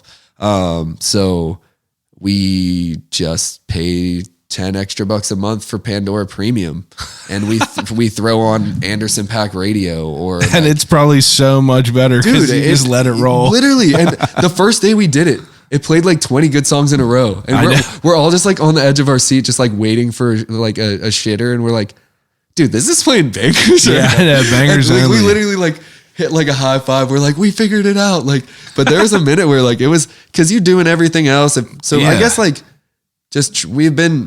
at this point, we've been really trying to like just make our jobs easier. But for me, I guess it is just like time management. Yeah. Yeah, definitely time management. But I used to pull up to the shop really early.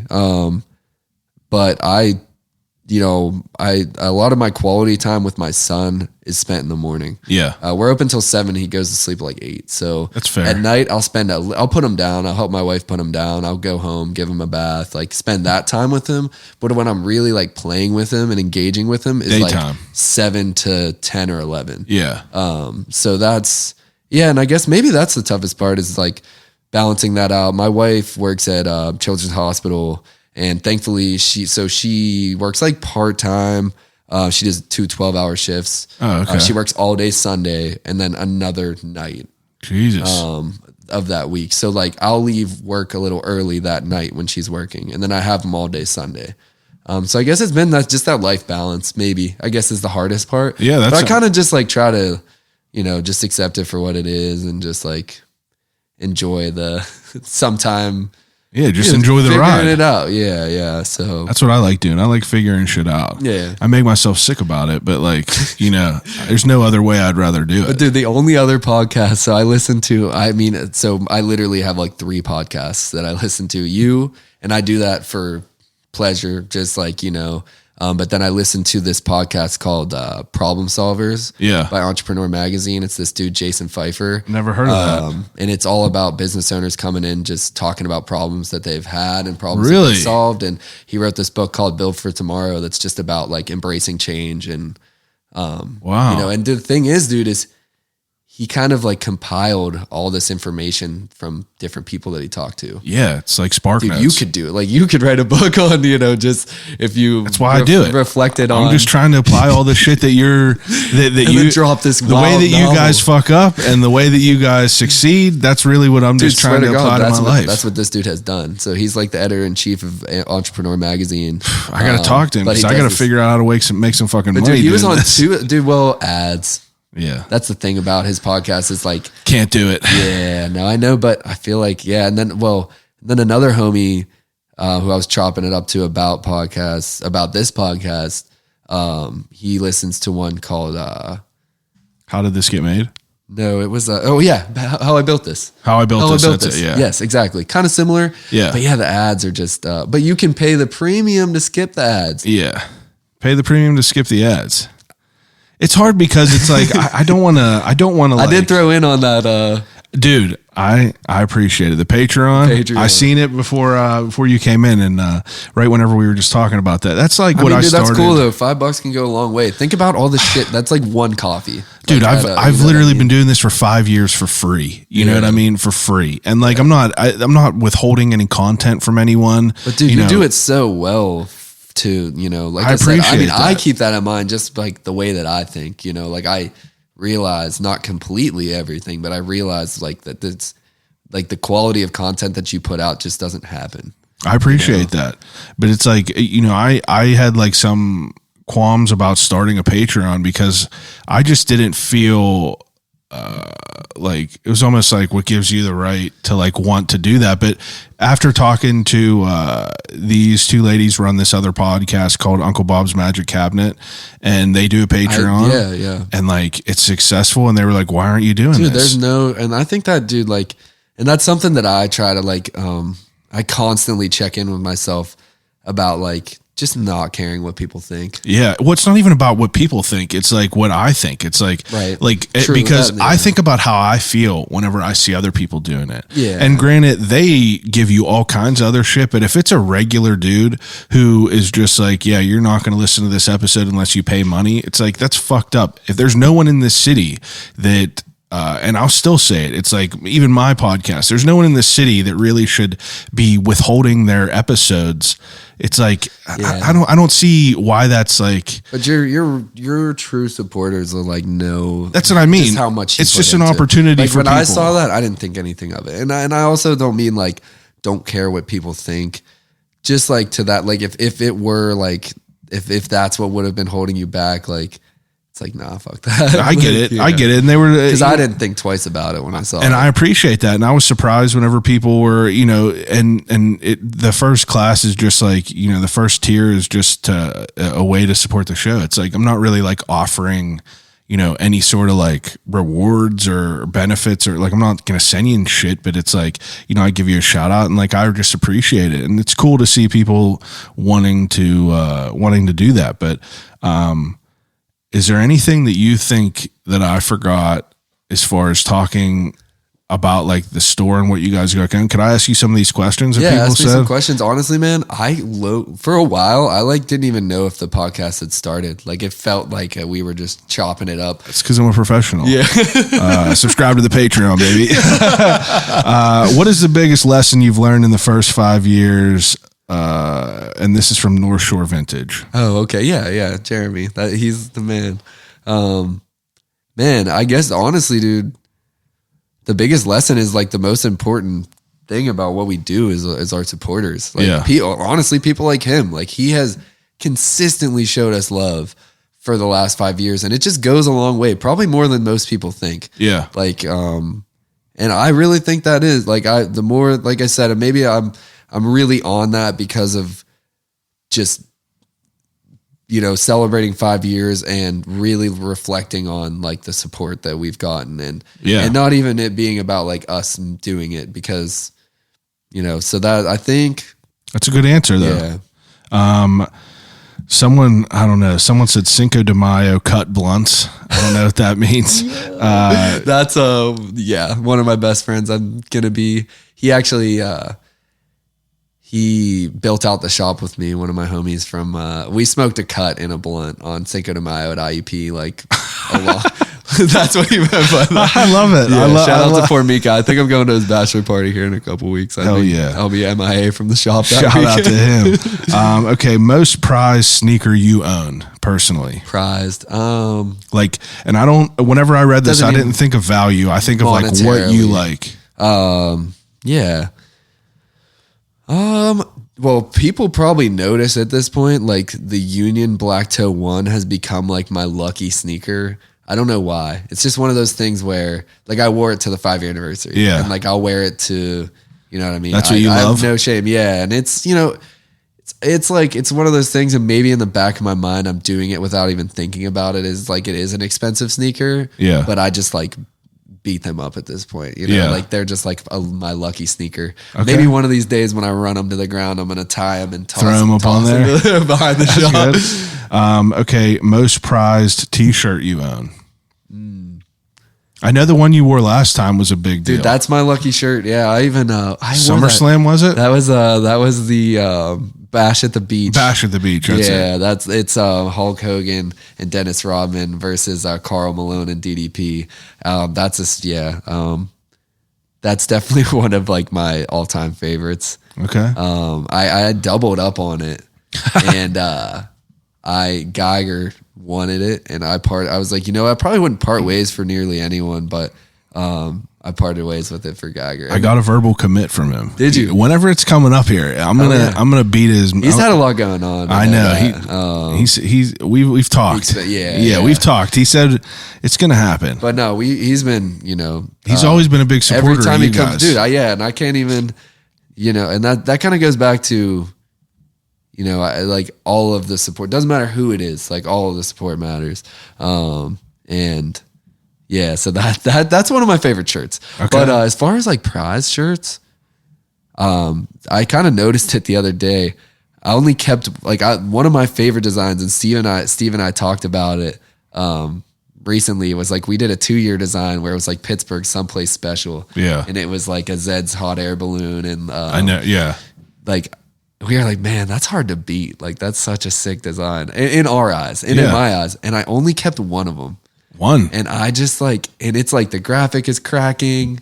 And like, that's one that I'm like, man, I should have kept one on ice. I have one tucked Really? of anything that I've ever made. Dude, I should I have like a trunk full of shit. now I do. Like with this, I did. you Yeah. know, And but that 2-year, I just wasn't thinking about it. That's all right. And Maybe I you'll get really- it back in existence. You'll find it picking. Sometimes that happens, actually. Like, Yeah? we've had a couple of our items where people have sent us a picture of it. I'm pretty sure North Shore Vintage. I'm pretty sure he tagged me in something. It was like whoever thrifted this, I'll call you right back, hoodie. Thank you. I'm almost positive it was in him. his size, dude. Yeah, I was like, that's dope. It was meant to be. It was I was like, that's dope. And that's Okay. how I feel about it. Hey, good for them. Someone found a 4-year hat, and that was one of my favorite hats. I've worn that worn that for so many occasions this year. And someone found one at the thrift, and I was like, dude, good for you. Like that's Yeah, my favorite that's hat. dope. And he's like, yeah, I'm keeping this, John. That's dope. Okay, most expensive set pair of shoes that you own. Here, I gotta look, dude. The sneaker market has been so up and down. What do you have, a collection on your phone? I'm just gonna I just got to stock X them, I guess, because it changes so often. I get not so often, but and that's kind of what runs the value of a sneaker. Is Yeah. like, who else has this rare sneaker, and who? What is it? I got these guys.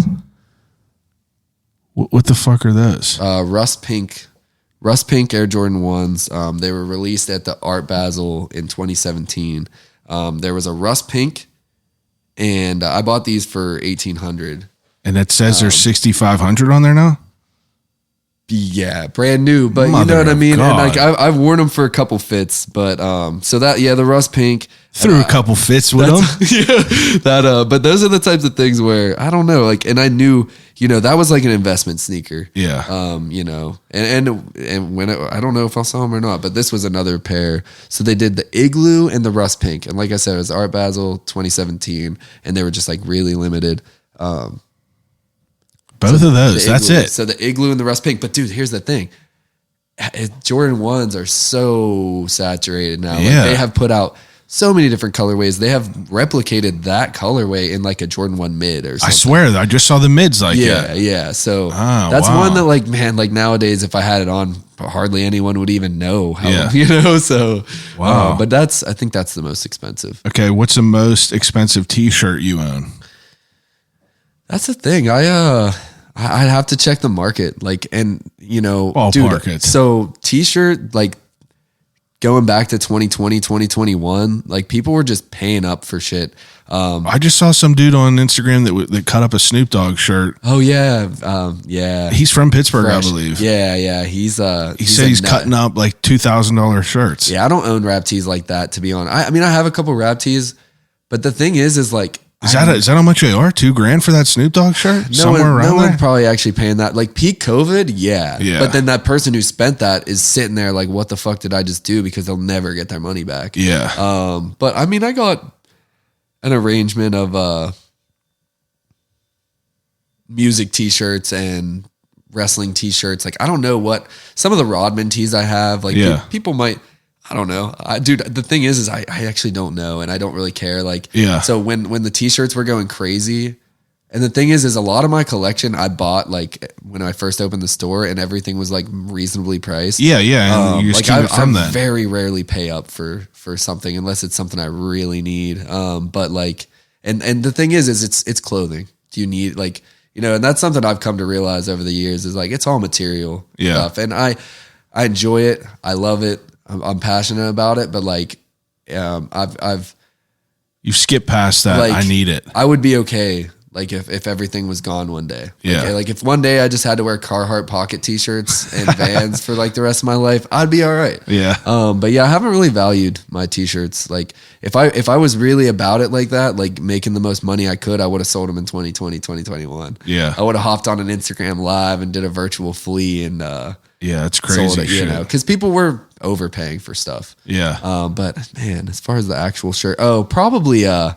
have this Outcast, Outcast, I like the way you move shirt. Uh-huh. Chase sold it for $1,000. We both had it. He just like was like, why not? And I just continued to sit on it. And I bought that and a Ludicrous Chicken and Beer t-shirt. And it's just random stuff like that like for some reason over time you hit a certain nostalgic, a certain group of people who are now adults who have money and they're willing to pay up for something. Yeah. Something specific. Yeah. So maybe something like that. Okay. Wait, let me read the other one. Where'd it go? Just reset.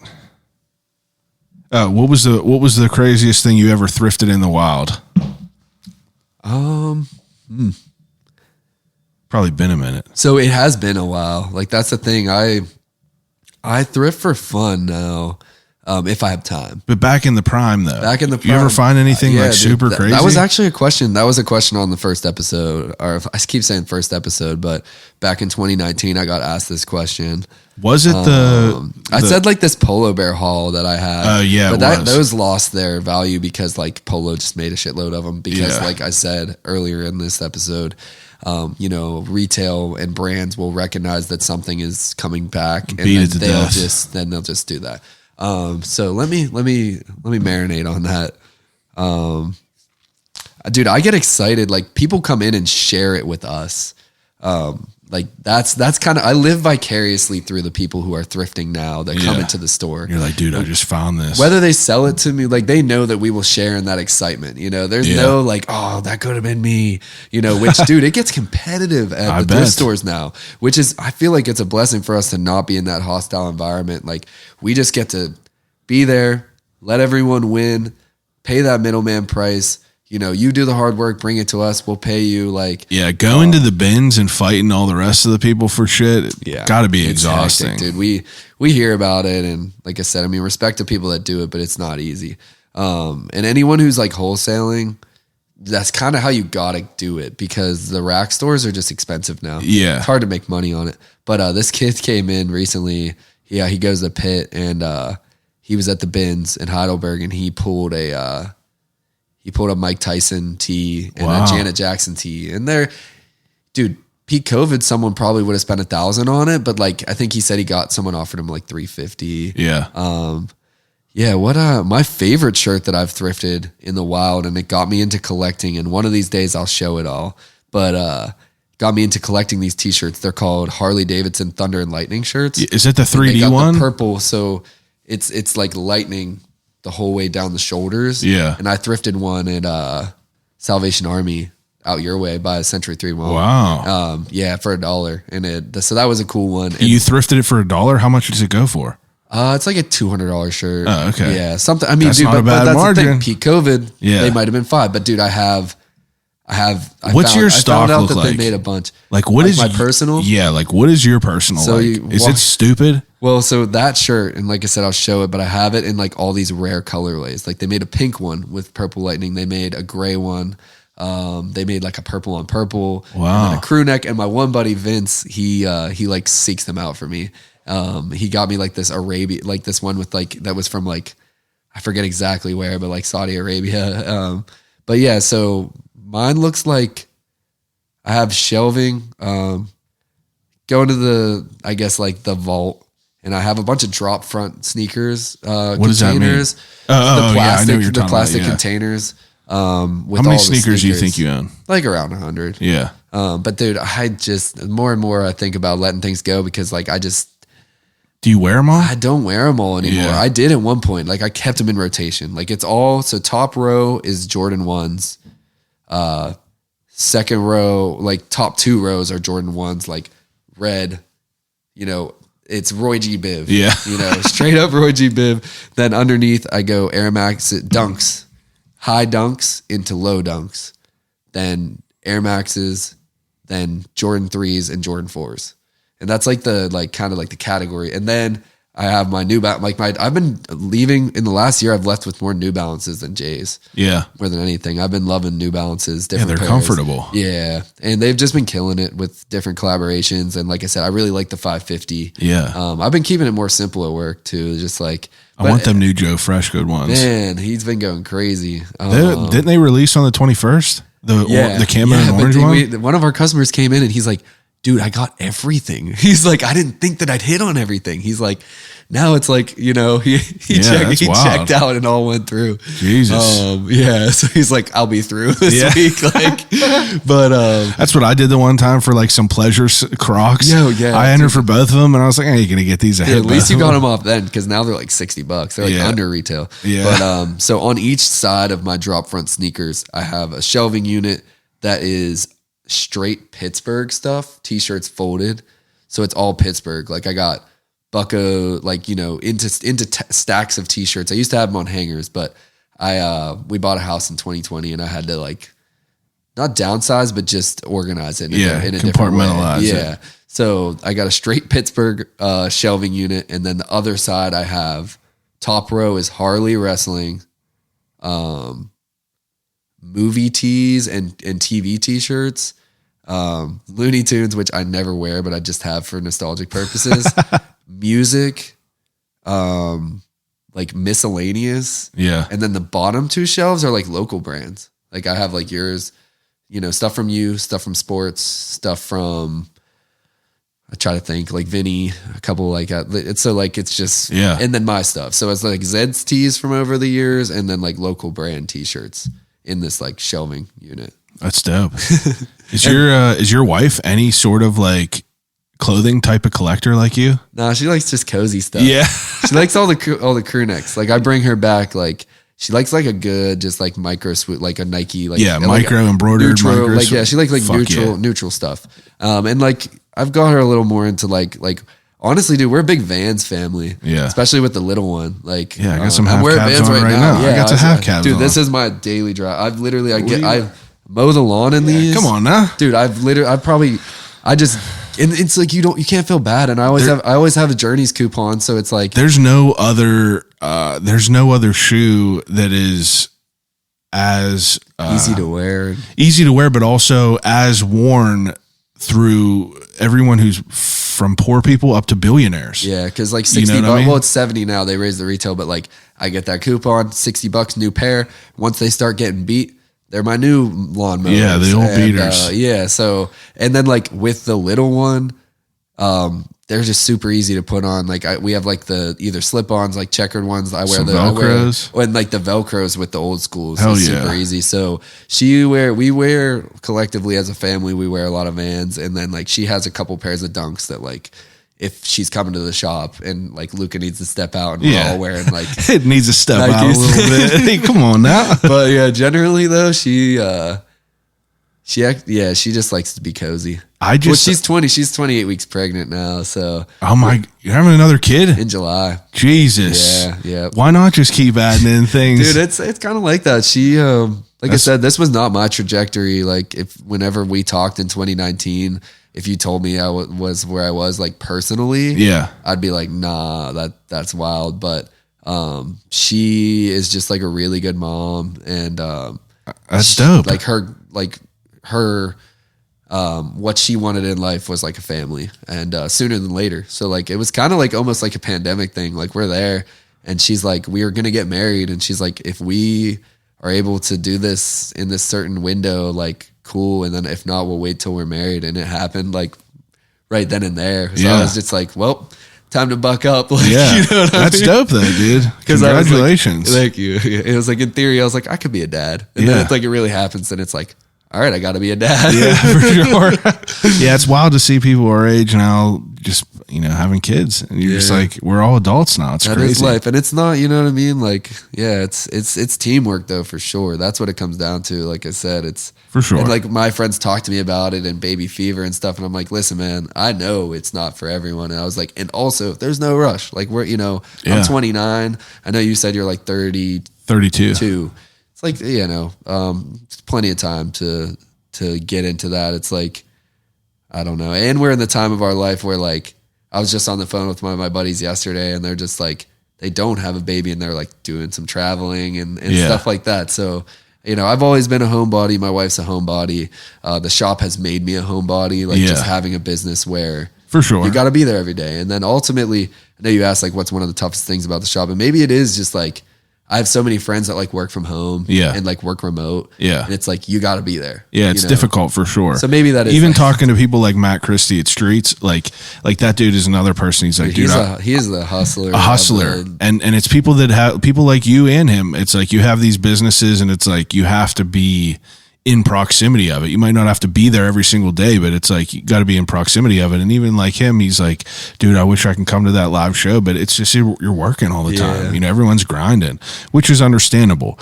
Now, you ready to go through the gauntlet? Sure. Yeah, dude. Yeah, most definitely. All right. Ending segment that I do with everyone is an ending segment called Desert Island Questions.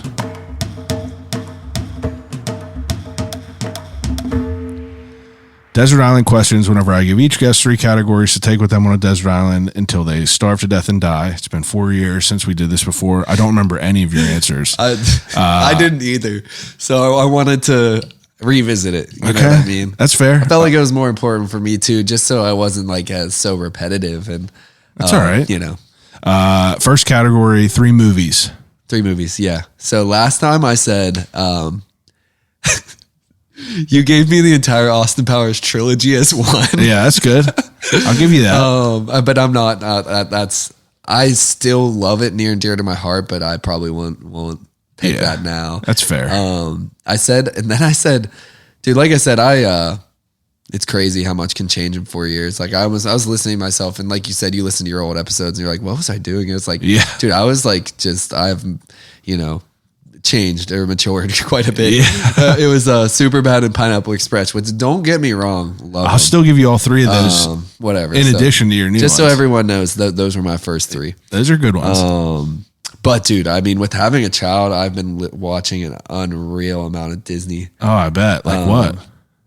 Dude, I've have this new, if I had to replace the trilogy, Toy Story 1, 2, and 3. It's fire. Love it, dude. Yeah, it's gas. And I'm leaving 4 out because it's trash. Doesn't even count. Yeah, it's wild to think about how good those movies were, and it's like, dude, revisiting it, it's always been like one of those where it's like, yeah, man, that's a classic. But like, dude, those I'll cry. Like, but revisiting shit as an adult, is like crazy. Watching 3 or 2, yeah, it is. And so I've been on a big Disney kick, and the thing is with having a kid, I was like, oh, this is easy. Like, I like animated stuff, you know.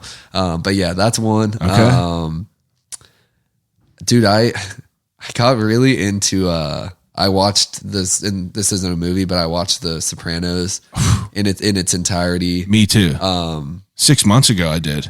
Dude, I did it while my wife was pregnant and dude, I was just having night terrors. Like I got so you felt like you were in the mafia. In it, yeah, dude. And I was sleeping horribly. Like I'd watch it at night, and I'd be like talking about Polly, making yourself sick about it. My wife is like, you got to stop. Like, I swear, my wife was the same. She was like, I'm not watching this. And then like, a season or 2 in, you see her looking up, and she's like, what's going on here? What's up with Chris? And I was like, I swear I was looking up I was looking up Italian silk shirts to wear. I started wearing a gold bracelet again for a little bit. You started doing Polly hand gestures. I was in it for a minute. Same, but dude, so I and then with that being said, I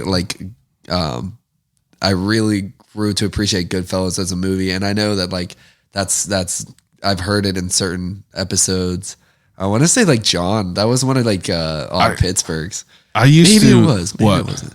Or maybe it wasn't, but if I pick, that's just one that like is like I could watch it. Like I'm thinking about movies as one that I could like Watch over and over Yeah, again. like that would be one. Okay. And also just the fact that like I just kind of had this weird infatuation with like mob movies. I guess. Yeah, it was crazy. Like I watched The Godfathers, but I still never watched those. I got to watch all they're three of them. lengthy. I mean, I just like That's what Edgar Goodfellas is picked. better. I told Edgar I'd watch Really? them. Yeah. Dude, I started listening to this episode and I tried. I was like, what's more important, me finishing Edgar Snyder's episode or revisiting my old episode? So I did. I missed That's his fair. gauntlet. What was his gauntlet? His gauntlet was he picked That was sick though. dude. He was talking about. Can't wait to finish it. But He like, was talking dude, that about man Better has Call lived through it Saul. He's talking about Shawshank. Okay. You know, all kinds of shit. Talking about Godfather. All of them. He loves those. Yeah. Dude's a wild all. one. What a G, man. That's Wild awesome. one. So yeah, I guess Toy Story, The Sopranos, Goodfellas. I guess if we're talking movies. and Goodfellas. And then I admittedly didn't think like super hard about this, so That's all right. I'm gonna run Pineapple Express back. All right, that's Yeah, fine. because Perfect. that just is like, It's a good one. yeah, it is. Okay. Second category. You got 3 books that you've read that you liked. Yeah, I guess so. I could have 3 books. Yeah. What books? So one that I read every day is The Daily Stoic. Daily Stoic. Daily Stoic. It's Yeah. just like a philosophy Yeah, it kind has of like passages in more it. of a mindset. Yeah, just Yeah. kind of like a fresh perspective every day. And that's something that honestly, like I've gifted to like a ton of my friends, and I've gifted to like, you know, Chase and Steve, and whether people keep up with it or not, it's like, it gives me a good perspective. Yeah. You know, it's a lot about like, just focusing on what's within your own control. Yeah. And like, you know, there's all these outside things that are happening, but like you can control your mind and your intentions and your habits. That's kind of a lot of what I've been reading about. Okay. The Slight Edge by Jeff Olson. Slight Edge. Slight Edge. And that's really about like, you know, I read that on my honeymoon, and it's kind of what I've like finished it from. I wanted to read it for so long and then just didn't. Started it on the plane, read it by the pool, and just like cranked through it. Yeah. And that was really good on just like setting your goals, and then just like, really, you know, it's a day by day, step by step process of just like getting to them and like being able to, you know, embrace change too. Yeah. So yeah, it'd be a Daily Stoic, Slight Edge. And then, this was really cool on some Pittsburgh shit.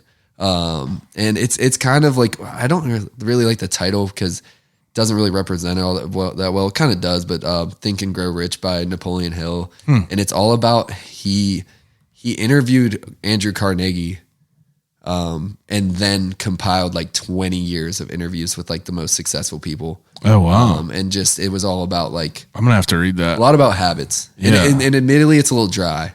You know, It's all right. Like the Slight Edge is similar, but like I flew through that. But Think and Grow Rich and then Mental Dynamite by Napoleon Hill are both about his interview with Andrew Carnegie. You know, in like the peak of, I think it was a little bit later in his life, but just like all the experience he had with like, you know, the empire that he built, and For sure. you know, and Andrew Carnegie challenged him to interview the most successful people of the time and then compile it into a book. I like that. Kind of crazy, but Yeah. yeah, so I'd say that. Okay. 3 CDs. Yeah, I said, last time you gave me Swimming and Good AM. Just gonna stick, yeah. So I'd say Swimming, and then I went with Reasonable Doubt by Jay-Z, which is still, I mean, that's Yeah. like these are albums that have been my favorite for a long time. Anything new you listen to? I've kind of realized how much we've been mixing it up at the shop. Like it doesn't have to just be, and not that it's just what we mostly listen to hip hop. Yeah. But like there'll be certain days where we switch up the vibe and we throw on some, I put it on the story, but like we'll throw on like Sugar Ray or Oh, yeah. like, you know, Come on now. throw that Pandora on, and we'll just take a stroll down memory lane. Yeah. Which I enjoy, but a stroll. And then I like have been, when I need to listen to something like peaceful, In Between Dreams by Jack Johnson, that album, I got it when I was in 7th grade, and I've been like revisiting it as an adult, and it's just like a really good, thorough, Solid, huh? chill acoustic album. All right. But I don't know if and then I'd say Larry June's entire discography. All right. It all sounds so similar. Yeah. So, but his most recent tape was really good. The Great Escape with Alchemist. But he just pumps out mixtapes all the time. But I like his vibe. Okay. If I wanted to hop in my bag, I'd say right. Larry June's discography. That's good. Okay. Third to last question is the Death Row meal. So, Death Row meal, you get to eat one last thing before you get put to death. What would it be? A appetizer, a main course, and a dessert? Yeah.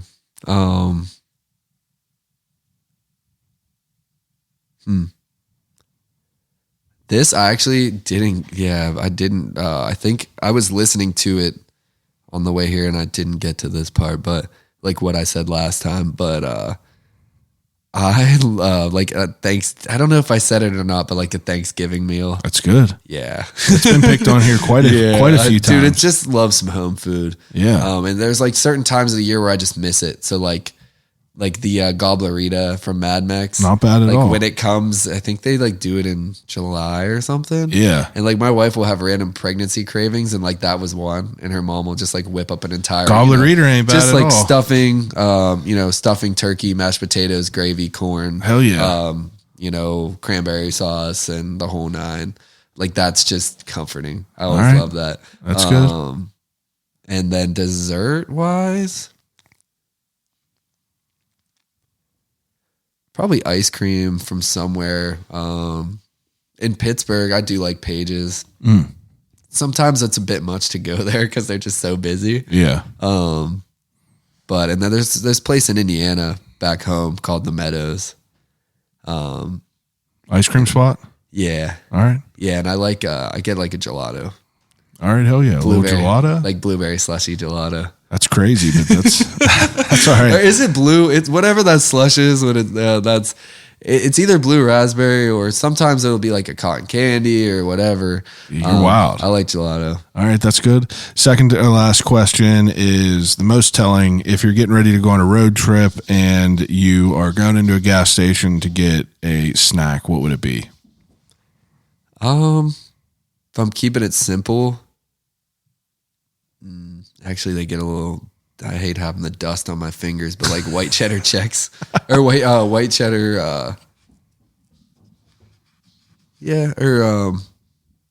cheddar Cheez-Its. Oh, they're so good. Yeah. The green bags. But the mess though. I know, it's driving. a mess. Maybe not for that, but and I think I got it mixed up. I was saying that I like bold Chex Mix. All right. Those are good. Those are both good. Last question. If you have a conversation with anyone alive or dead, who would it be and why? Dude, I've just been on a big kick of I'd love to. I kind of so we did that push. We did that commercial with the shop of me doing my best, by keeping it to being me, my best Mr. Rogers impression.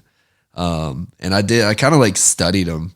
Yeah. For a little while. I would watch his intros all over the years from, you go on YouTube and you can just find all that stuff. And I watched his documentary called Won't You Be My Neighbor, where they interview his wife and his sons and people that he worked with. And there's the movie with Tom Hanks. Yeah. And the interviewer that is based off of in that movie is in the documentary too, but I watched all of that. Yeah. So I'm personally just on a big Mr. Rogers kick and just how did this man do it? All right. So I'd say Fred Rogers. That's a perfect answer.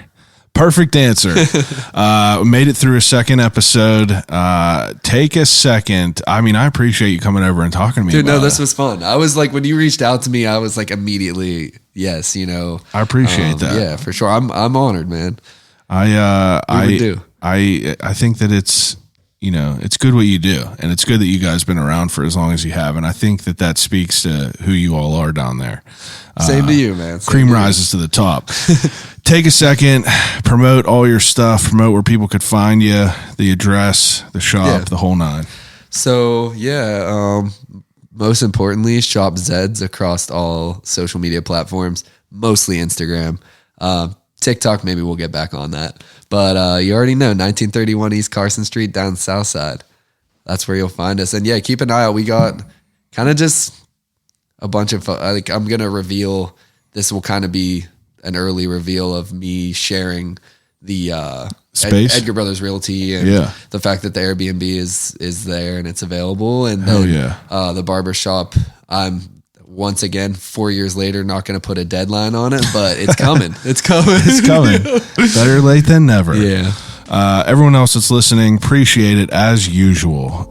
Each and every week, back with another great guest doing great things in the city. Thank you for listening. Call you right back.